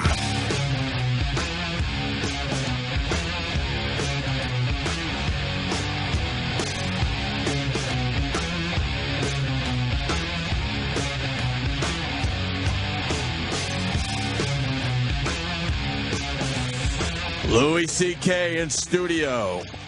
Louis C.K. on Twitter, by the way. He's a good one to follow. And what do we get on louisck.net? Anything? Anything good? I never you don't even update it, right? I got to start. I used to love my website. It's just a lot of work. Right now, the old thing with the Bobby Cannavale thing is still up there. It's still up there. There's tour dates from April. I see that. All right. None of this is updated. This shouldn't even be on the one sheet, Steve. Yeah, no, I'd like to have the website more active. I used to like it. I used to like putting stuff up there. How was the brokerage?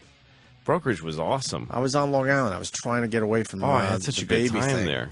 We're just not ready. I can't separate yet. No, sure. I got to be right in there for a little longer. Yeah, of course. I mean, but I was trying to get away. She was cool with it. She was like, go see Louie. She was jealous because she loves it. And I don't know, a poopy diaper, a scream, and a fucking bottle you got feeding plenty. You later. got the rest of your life to do that. It's not that long that it ends up being. Everyone says about 3 months, right? Is that about it? I don't know. I think where it gets easier. It starts to a little bit. They stop being a critical case. Yeah. The kid starts having a little bit of a rhythm, but they go up and down. You're going to have plenty of. I feel like I'm in the emergency room every night. Yeah, it's like it's touch and go every night. When does this end, Lou? Help me out. No, a lot of it is.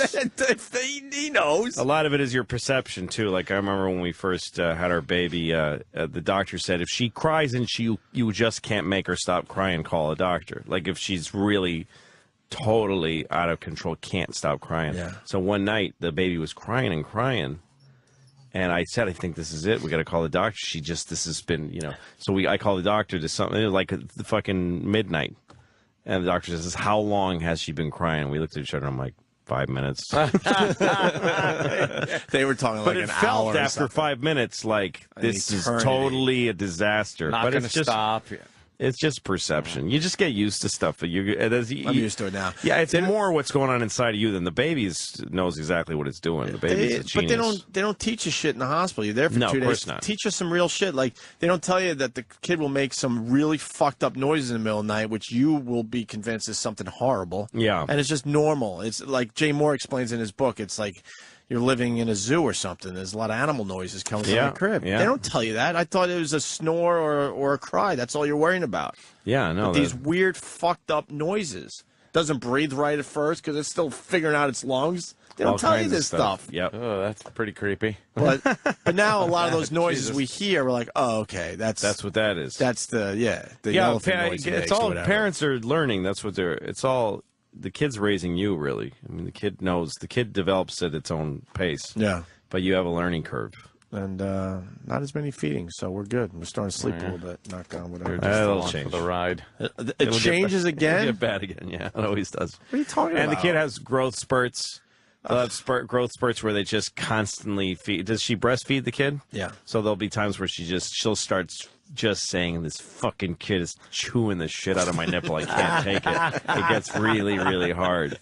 And then there'll be like she could get her nipple get raw or infected, all kinds of stuff. Then she'll have to pump breast milk because she's making too much and the kid's not feeding enough. Holy shit. If the kid's not eating enough and her breasts get bloated, so she has to pump the breast milk out, and then you have these rotting little jars of breast milk around the house. Louie's been there. God, no, it's just damn. It's just so many things. Do you have a dog? No.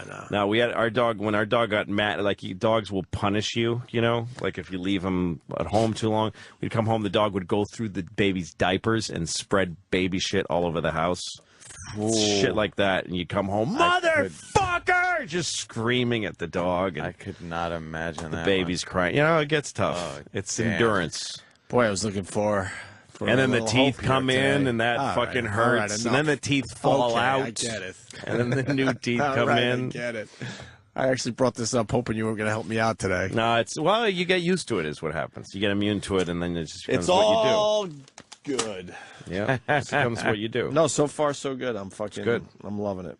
So, but yeah, the brokerage is good club. Yeah, I was dying because I haven't seen you in a while. I'm like, fuck. And it was right there. I like those Long Island rooms. They're fun. Just don't like getting out there, right? The traffic, by the way, that's too local. We can move on. It's insane. I know. I hate that. To get to New York City to Long Island is just. That's a little bottleneck of one road. It takes all night. All right, let's go back to the phones. Jeff in Jersey, hanging with Louie C.K. today.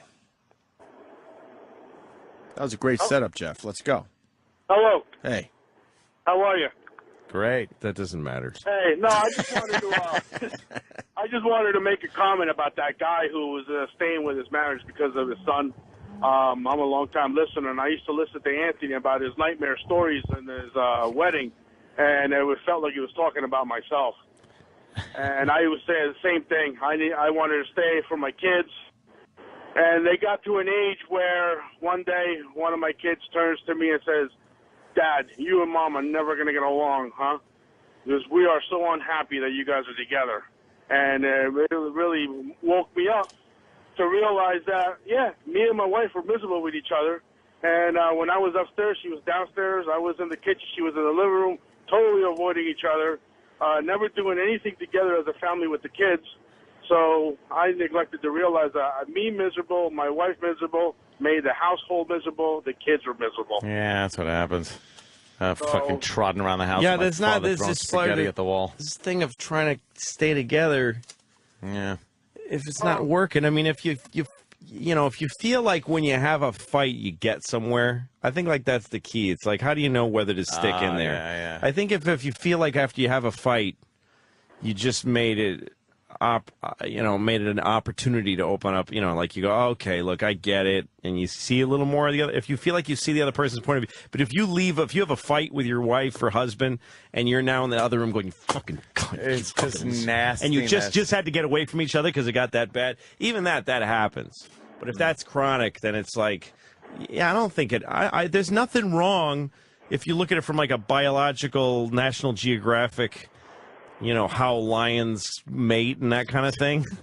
If the idea that we come together as a couple, you cohabitate, you build a home, you have children, you raise the children past a certain critical point, and then you separate and raise the children in two separate homes. Mm-hmm. What the fuck is wrong with that? Yeah. There's nothing wrong with that. There was nothing wrong with that, and that's where I came to realize a long time, 10 years into a nightmare of a marriage. And I finally came to realize when my kid was finally old enough to say that to me, and I was like, you know what, they're right. And I started the proceedings. I filed for divorce, and you know what? Now everybody's happy. When the kids are with me, they're happy. I'm happy. I get to enjoy them, appreciate them, make memories with them, and they do the same thing with the mother. I call up to say goodnight, to talk to them, see how the school was or whatever, and they're telling me, yeah, we did this with Mommy, we did that with Mommy, and so I see a totally big, different change. Good for you, man. And no, man, I just wanted to tell that guy, you know what? I know for one thing, my wife used to torture me with, you're going to lose, you're going to be the one at the short end of the stick, you're never going to see your kids, you're not going to have the visitation with them, I'm going to have sole custody, and it's all bullshit. The court systems don't want it that way anymore. No, they don't. They don't. It's very, very hard. Oh, really? It's very hard to lose custody of your kids. If you're a father and you get divorced, and I'm talking straight out of my ass, but if you go to court or whatever, or when you get divorced, if you make a case and say I want this amount of time with my kids, they have to prove that there's something tractably and like convictable wrong with you. Right, some other evil shit. It has to be like you're a fucking chronic criminal. Even if you have done even if you have a criminal fucking history, they can't just take away your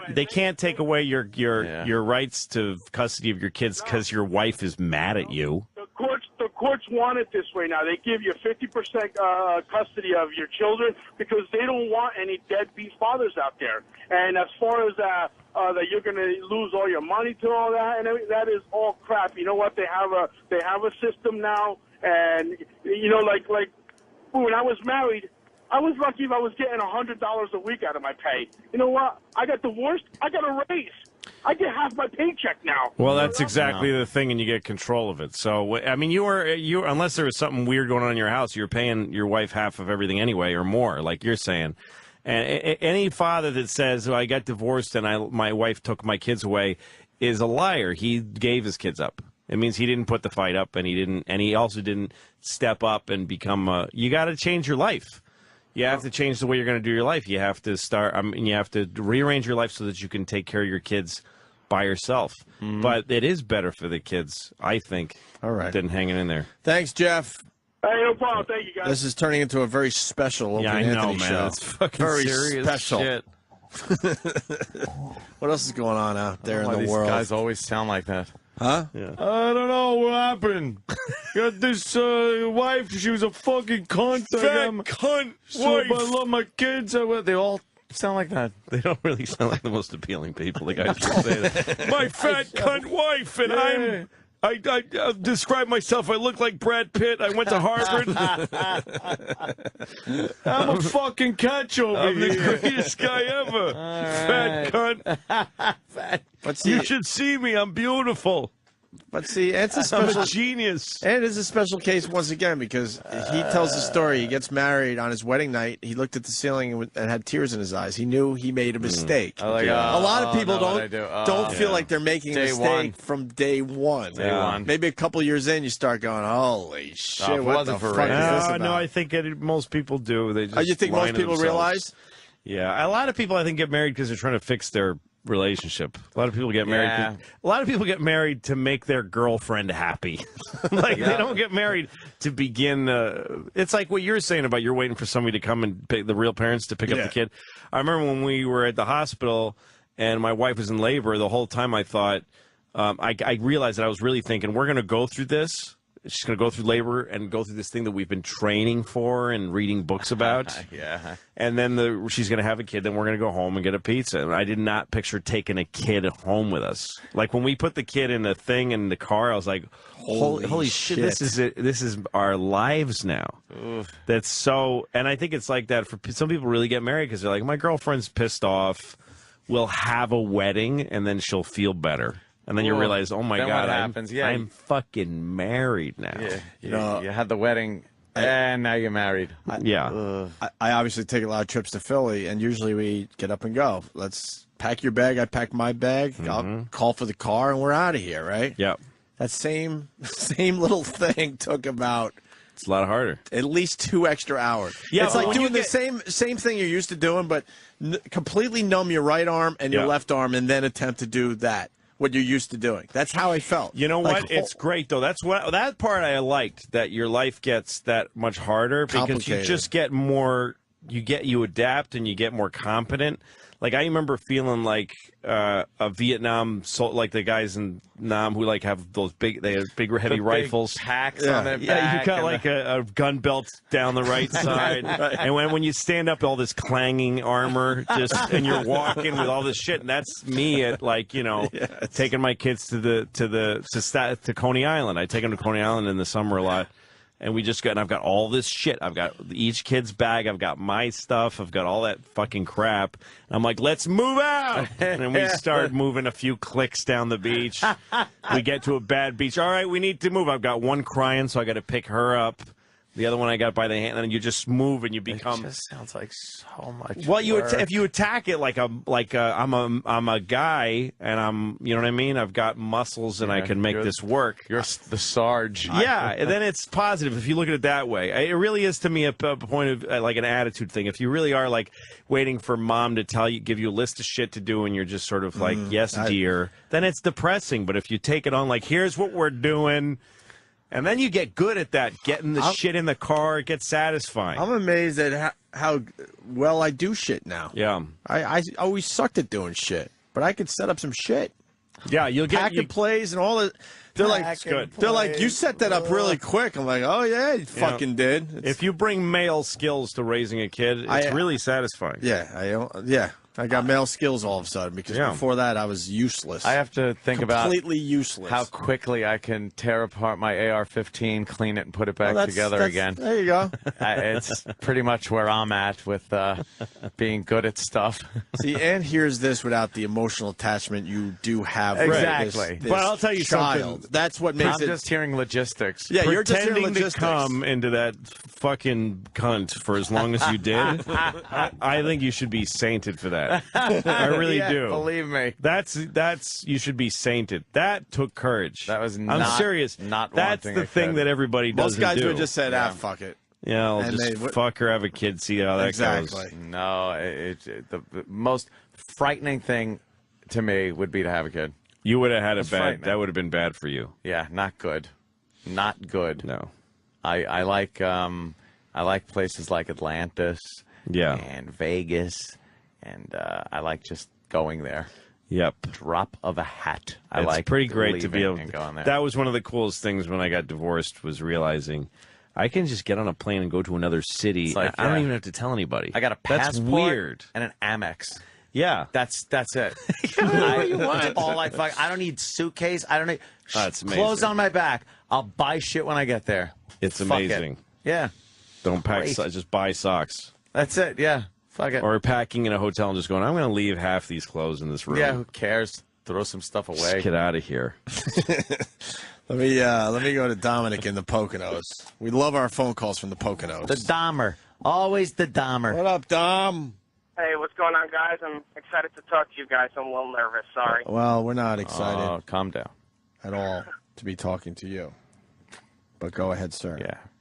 There's no reward or consequence in either, however it goes. Exactly. Yeah. Don't worry. Very rewarding. I'm actually calling because a friend of mine, Carl, he about a month ago today, I think it was, he decided to get a divorce, and his wife, it was in the news, if you look in the news, his wife shot and killed him. Because he wanted a divorce? Yeah, because I'm not sure what the specific fight was over, but she shot him 4 times and killed him, yeah. Where was this? In Butler, New Jersey.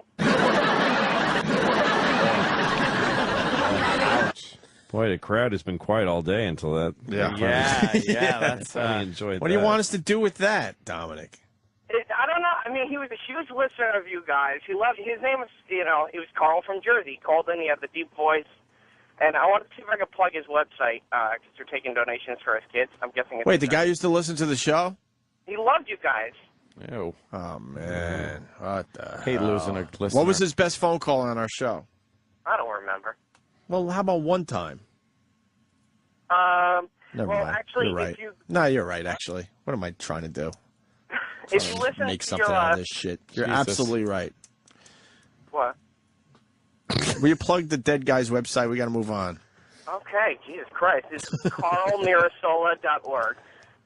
It's MIRASOLA. Even in death, he has a .org. You would think he would be moved up to .com status. Oh, well. He's an organization. An NPR. Carl reported died, gunshot wounds, their bedroom.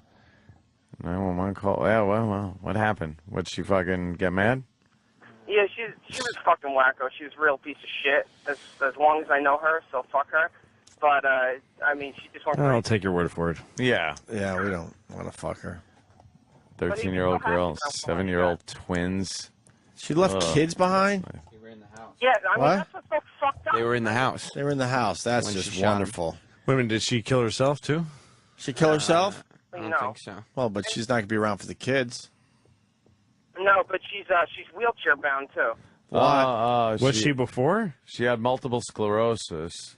Yeah. And how the guy- fuck did she aim the gun? The guy allowed someone in a wheelchair to kill him with a shotgun? Was it a Didn't shot? he just get behind her and push her out the door? Give her a push? How did she keep the barrel straight? MS, they're fucking waving that shit all over. He used to call all the time. Travis remembers taking all his calls. Yeah, Travis? I totally remember this guy. He had a deep voice, just like that caller said. He would call at least 3 times a week. Well, get it. He never had any like special calls. It was just like, "Hey, Carl from Jersey." He would say what he had to say. Get a and then car he'd from go. Jersey call. See if you can find one. I usually... You're the mark dead them. guy. See if anything was ominous. I'm usually good with this. I don't remember Carl from Jersey. Have you heard a squeaky wheelchair wheel and a gun cocking in the background? That's a Carl call? Jesus, man. I would assume Carl would appreciate this. Yeah, definitely. Please, guys, somebody donate money because his kids really, really need it. Why? He's dead. Oh, the kids. The kids. Who's handling the money to get to the kids? Yeah, exactly. Her? Yeah. The wife? Right, no. Needs more bullets. Who's Carl's sister? Yeah, she's great. She really is. This is And really... so is she caring for the kids? Who's got the kids? Yeah, she's caring for the kids. Oh, there it is, let's say. In loving memory. Oh. You only got one little picture of the poor guy up there? Jesus. A couple of guys at my job set Not up. much of a tribute. How do I donate fucking money? Jesus, you got me. How do I do this? It's PayPal. PayPal. Oh, PayPal? I don't have a PayPal account. He doesn't have a PayPal account. I don't have a PayPal I don't account. have a PayPal account. I don't have a You never bought anything on eBay? PayPal. Then use your PayPal and give this fucking family money, and I'll just give you the money. On my pal. I ain't paying that. I'm my pal. All right, so the website, I'm sure some of the listeners will help you out here. They're Carl's friend. What's the website You can just again? go. It's easier if you go to carlskids.bbnow.org and trying Uncle to spell Paul. his last name. All right. carlskids.bbnow.org, as in the letters B. 1877 Carl's Kids. All right, Dominic, thanks for really bringing the show down. Oh, well. Yeah, that was good. Lady Louie in a has a- wheelchair shot her husband in front of the kids. Yeah, yeah, really. What do you want us to It's do the with greatest that? thing I ever heard. Yeah. Lady in all a the- wheelchair-bound lady with MS. I'm sure that makes shot her Bless. fucking kid's dad in front of them. Nice. Yeah, It's man. gonna turn out well. Yeah, the PayPal shit will fix the kids right up, I'm sure. right there. After seeing their father that's going to gunned be down. a windfall. Yeah. A couple wheeze, and they'll erase the memory Yeah, right, that's of it. what they saw that day. Just enough to get him a nice new shirt and some pants. Fucking A. Hmm. And how about we get this poor guy a .com? Org. The .org. I think you Jesus. need that to raise money. You need a .org for, Yeah, for if money you have raising? a .org and you raise some money. That's you know. organization, so it's Yeah, like it has to be So it's legit? Yeah, it's all legit. Oh, really? non-for-profit, So I every- guess. Yeah, probably. Not for profit. So every .org website is legit? Oh, yeah, absolutely. Okay. Everything on the No. internet is. Of course. No scams going on. Oh, you're still here to depress us, he's still Dominic? there. Jesus Yeah, Christ. sorry, but PayPal's actually taking 5% of everything too.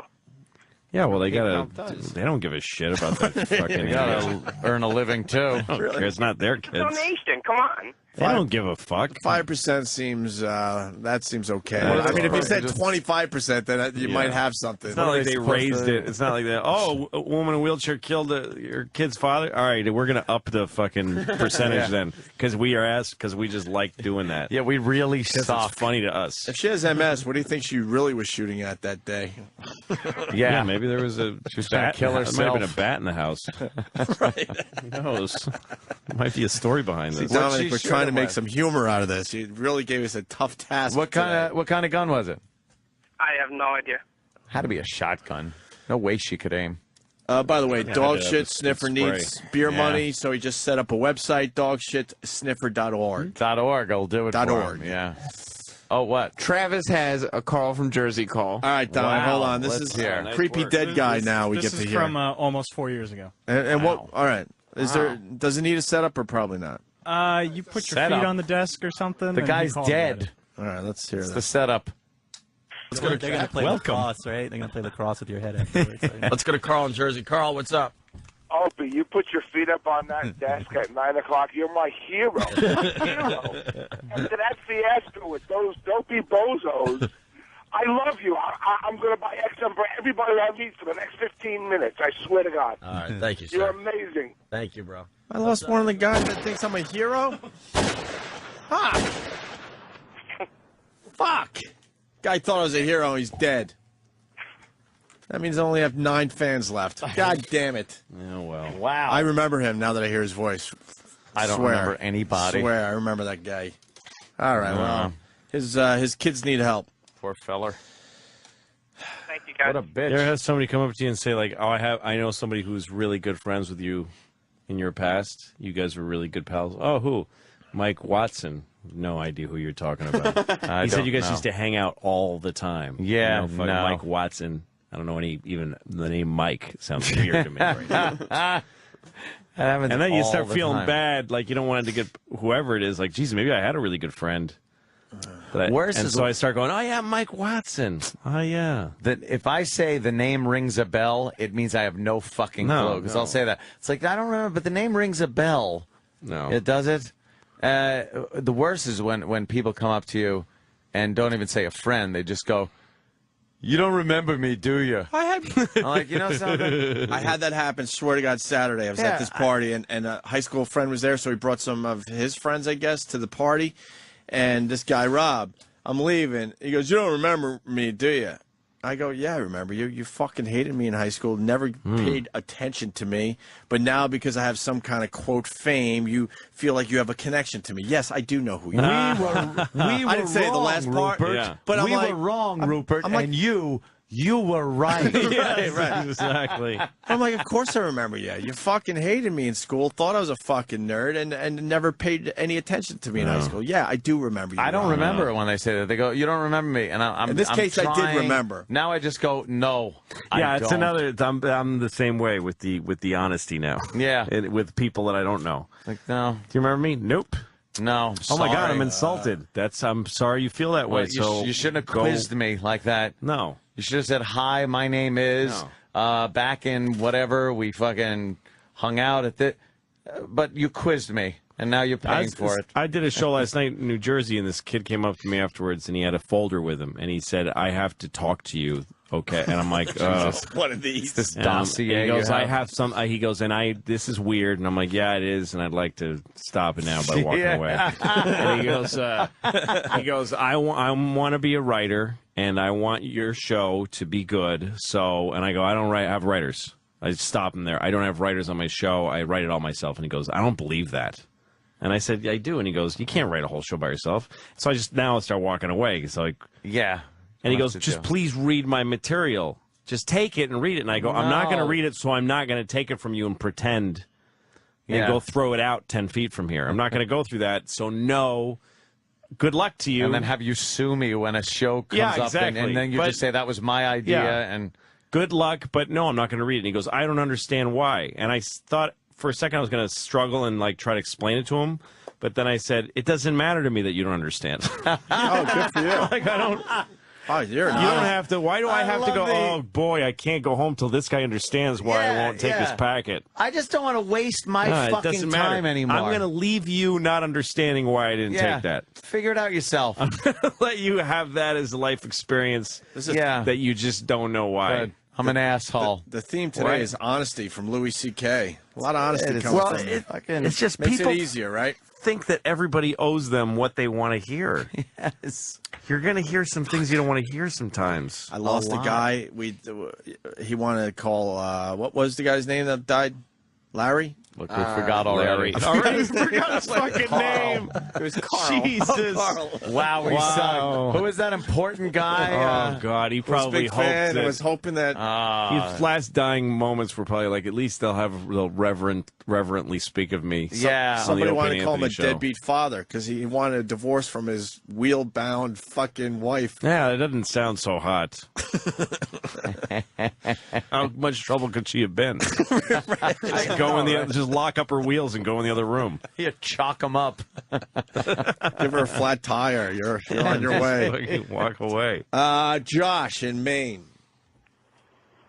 Hit her, Josh. Josh. Yeah. You just got divorced last Friday, and you want to talk to Louie. He's not going to care you got divorced. Yeah, sorry, man. I'm probably like the happiest man in the whole freaking United States. Probably not. Now. See, what happened with me, I was one of these idiots that got married to the girl from high school, and all of a sudden one day you wake up next to this, like, 230-pound fucking sloth in bed beside you, and you realize, oh, my God. Again, who is...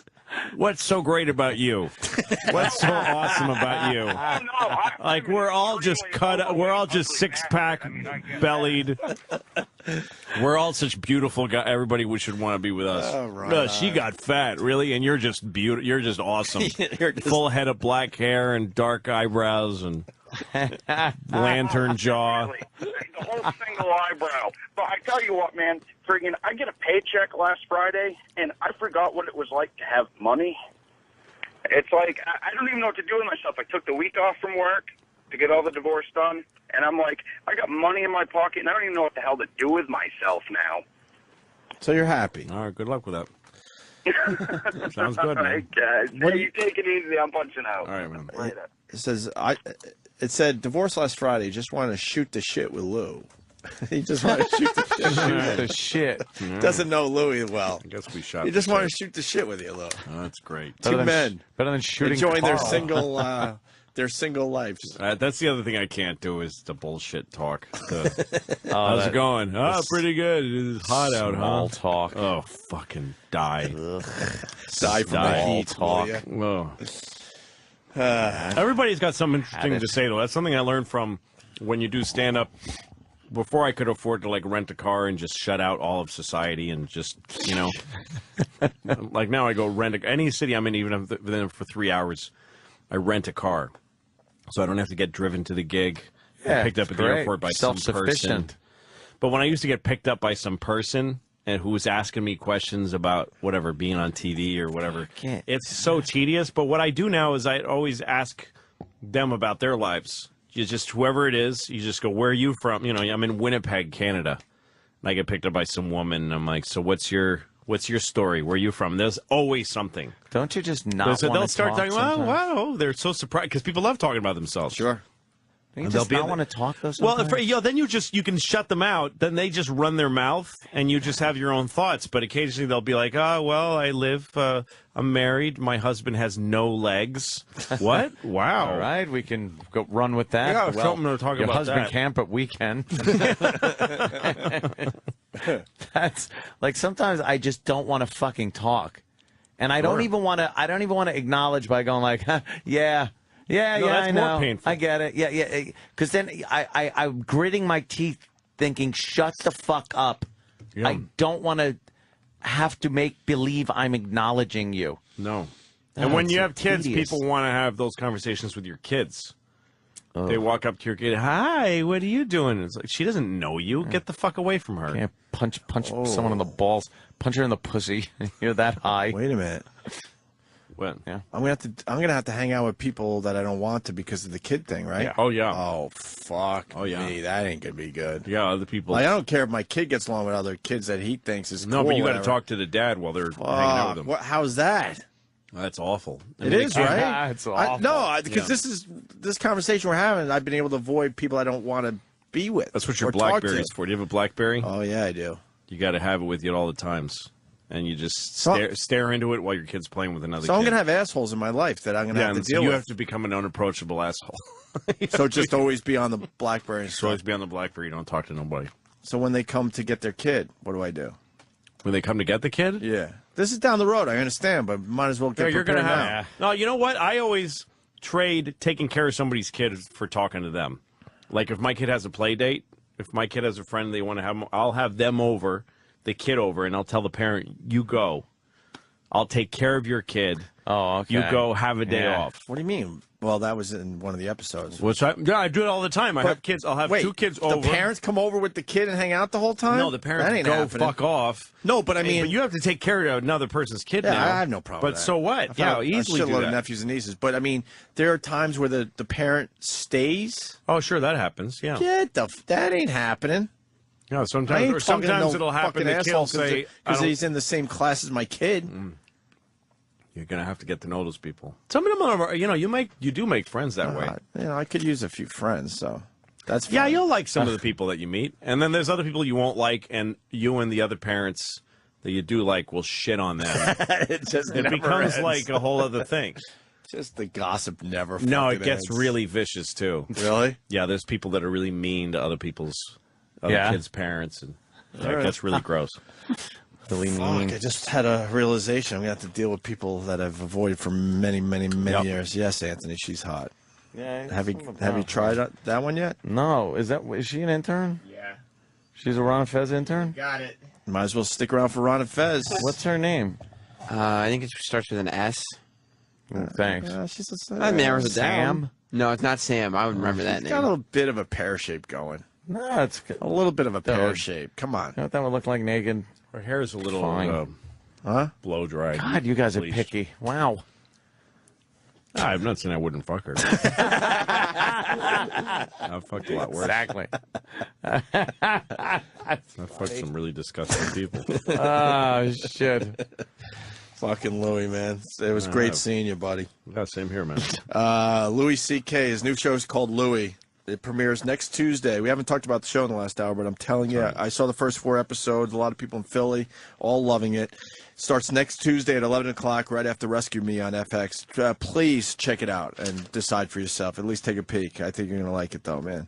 A lot of our audience definitely will. I think they'll like it.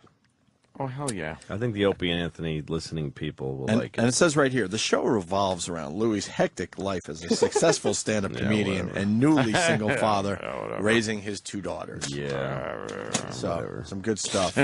Great language. You get to see Louie's ass. I got my ass in there once. Were you the doctor's episode, which is going to do very well with Ricky Gervais, when he's staring at your cock and just beating the shit out of you? And then brings the lady in. Were you standing there completely nude, or did you have some? I had some. Did you have a sock on or something? Well, it's so the person who we had doing wardrobe then, she had a triangle of felt like you use for women. Right. So we had to kind of cull together like 2 or 3 of those, and she fucking glued them all over my dick. It was a nightmare. She didn't have a sock. That's what you're supposed to have. Put a sock on your dick. But when you would no, I was covered up. He couldn't. I mean, I was probably not fun to look at. But my point, with what was showing, doing the frontal nudity thing, you would definitely do in front of Ricky Gervais. You wouldn't give a shit, right? Well, I wouldn't show him my cock, but you wouldn't just for the goof. I wouldn't want to show him my. Well, you cock. showed your cock on Lucky Louie. Yeah, I kind of ran through a room with my dick out. Yeah. But I wouldn't want to stand there with my cock out in front of a man, no. That is a little much. People that do that kind of thing are fucking gross to me. Okay. It's people that take out their dick and, like, rub it on their friend. It's like, you're fucking being gay. That really is the weirdest thing, like the party pictures where you're teabagging your sleeping friend. Yeah, that's you're fucking gay. It's like, why would you think that because he's asleep you should put your balls in his mouth? Like, No. That's...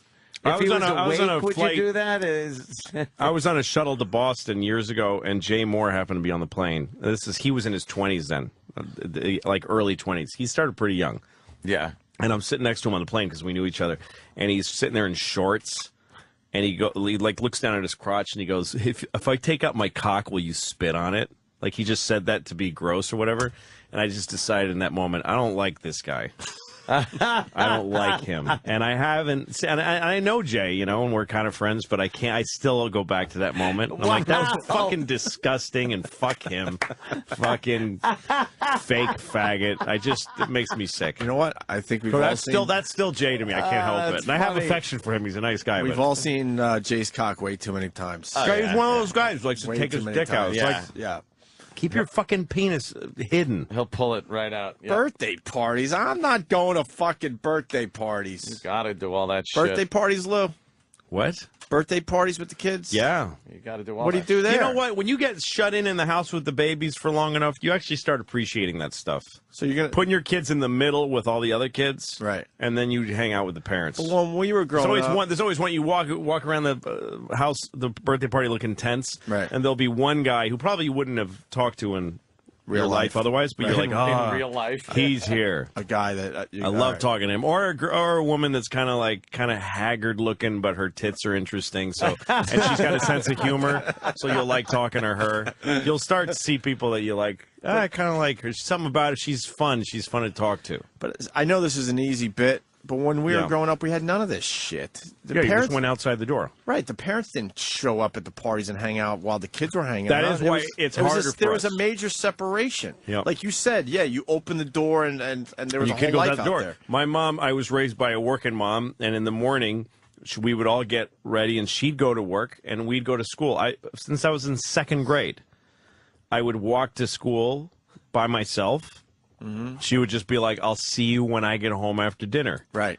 Yeah. And then I'd go to school, and then after assumed... school, it was up to me to figure out what to do with myself. And she just assumed you were all right. Yeah, and then she'd come home from work, and she'd be like, my kids are still around. That's how shit happened. That's the way it was like every day for my whole childhood. And that's why a lot of kids got touched. Yeah, no, it is. Think about there was a fucking child molester in my neighborhood. Just waiting for mommy to go to work. Yeah. There was a guy named Jean-Baptiste who used to drive around in a Pinto, and every kid I knew except for me, and I used to honestly feel a little unattractive that he never hit on me.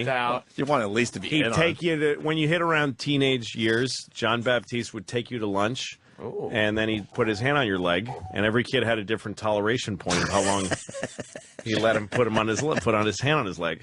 You should have said, if I pull my cock out, will you spit on it? Exactly. It might have turned them off. Exactly. Now the kids just don't. But now you're responsible for every moment of their lives. Now you got to take them through everything. Remember, your mom, would just drop you off and then go, all right, call me when you need a ride. Yeah. That's how we all grew up, right? That's the way it was. But now, no, I have kids over my house, or I take my kid to their house. And I can't imagine a day where my daughter just leaves the house unattended. I can't imagine it. I don't know how to process that. That's going to fuck you up. Yeah. I remember taking those bike rides with like your friends, and 3-4 towns over, like there's nothing. Every so often, you'd go be like, "Let's take a real long fucking bike ride," and you'd go like, a couple of towns over, instead of your normal just riding your bike around the block. Go into the woods and find a dead cat or something, or something poke weird, it with a stick for a while. Retarded girl who shows her bush to people, whatever. That's the way it was. I was growing up back then when the parents left you alone. Why does everyone know a retarded girl that would used to show her bush? Yeah. Know how many times that has come up on this show? Loved doing that, I guess. I don't know. No, it's the way it was. Now people want to talk about kid parties. They want to warn me about Little League and all this other shit. Look, man, I'm only 6 weeks. I'm 6 weeks in. I'm it's a while. I'm good for now. Louie, thank you, brother. Sure, man. Louie CK on Twitter too, man. He's a good one to follow. You didn't like that shit at first, I remember. Now you're all in. I'm not crazy about it. I still don't like. I regret every time I tweet. Then I go, I shouldn't have said that. And 100,000 people read it. That's just something about that is weird to me. It's dangerous. I'll take some of your 100,000 if you're not liking him. It's weird. Squeeze them over to my side. I'll take them. I'll take those fuckers. People get mad at me because I don't follow anybody. But it's hilarious you don't. I follow 0 people. Why would I follow somebody? What would I get out of that? I read what they tweet. Girls. I don't give a shit. It's hilarious that you don't. You have 100,000 followers, and then it says following a big fat fucking 0. That is good. You know how much of an asshole you got to be to have one that? would ruin that. If it even said 1, it would ruin it. Well, Conan has the fact that it says 0 is hysterical. Your buddy Conan has 1. Has 1 that he follows. As a goof, he follows 1 like. I thought about following Sarah Palin. I was thinking maybe just her. No, you guys stay. You guys stay. I'm going to stay at the big 0. fat donut. You got something there, Ed? Yes, of course. Tonight, Red Eye. Right. Fox News Channel. Jimmy is going to be hosting. Jimmy Norden is hosting, and I will be a guest on there. Let Jimmy do the plug. With Jimmy. Oh, okay. Go ahead, Jimmy. Shaking his head. He doesn't want to do the plug. All right, what are you doing? Why are you being so quiet? He doesn't want to do it. He's got laryngitis today. No, he doesn't. He's going to be great on Red Eye. And he's hosting, which should be very funny.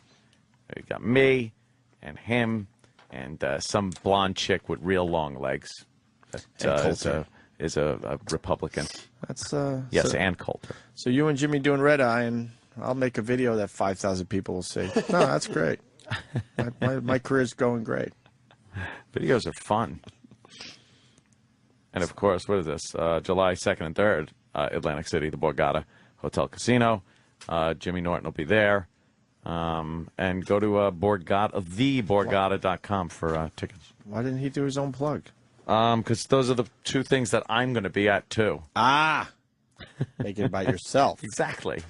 All right, Louis C.K., thanks. We leave you with this. Derek put together a little Bob Kelly rap thing when Bob Kelly was freestyling in here. You might remember that from last week. Smack him in the head. Derek did something with that audio. Ready? I'm hanging on the show with my friend Ant and Greg. We all of a sudden start to eat eggs. We put them down and talk into the mic. Because you know we don't like to fuck the dice. We like pussy. And it's got to be juicy. Don't laugh at me, Anthony, while I'm on the mic. You might not know how to fuck a dyke. I'll say it twice. You don't give a shit. Opie has a smile that makes you go wow. Anthony has hair that makes you go he. Opie has a smile that makes you go wow. Anthony has a cock that makes me go dude. Fuck you. You know, and that dog you had is a fucking mutt. Opie had the right moves because the steak was on the floor and his potatoes weren't there no more. So he killed that motherfucker rough.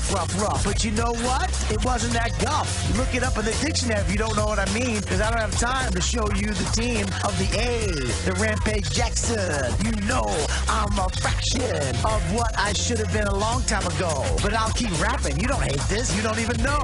I'll throw it in right in the middle. I'm so fucking wow. I eat Skittles. Ah, yeah! Opie has a smile that makes you go wow. Anthony has hair that makes you go he.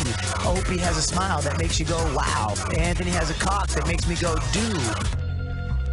I'm not done. Fuck that. I'll make it Jack. And then I'll look back on the guy with the heart attack that saw Sasquatch in the woods. All of a sudden, he has the word goods in his fucking mouth because he had a gun made of a stick. All of a sudden, you had to pick. Did you know him? Did you know her? Or did you like it? White girls like me. Black girls like me. Girls adore me. Even the ones that even saw me know I rhyme at a fucking show. Why? I don't know. I'll steal a fucking rap from a hoe. I don't give a shit. I'll move on. Push another button. I'll flow with it. You don't even got no fucking show without it.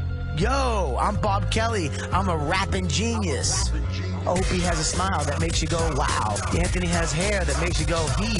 Opie has a smile that makes you go wow. Anthony has a cock that makes me go dude.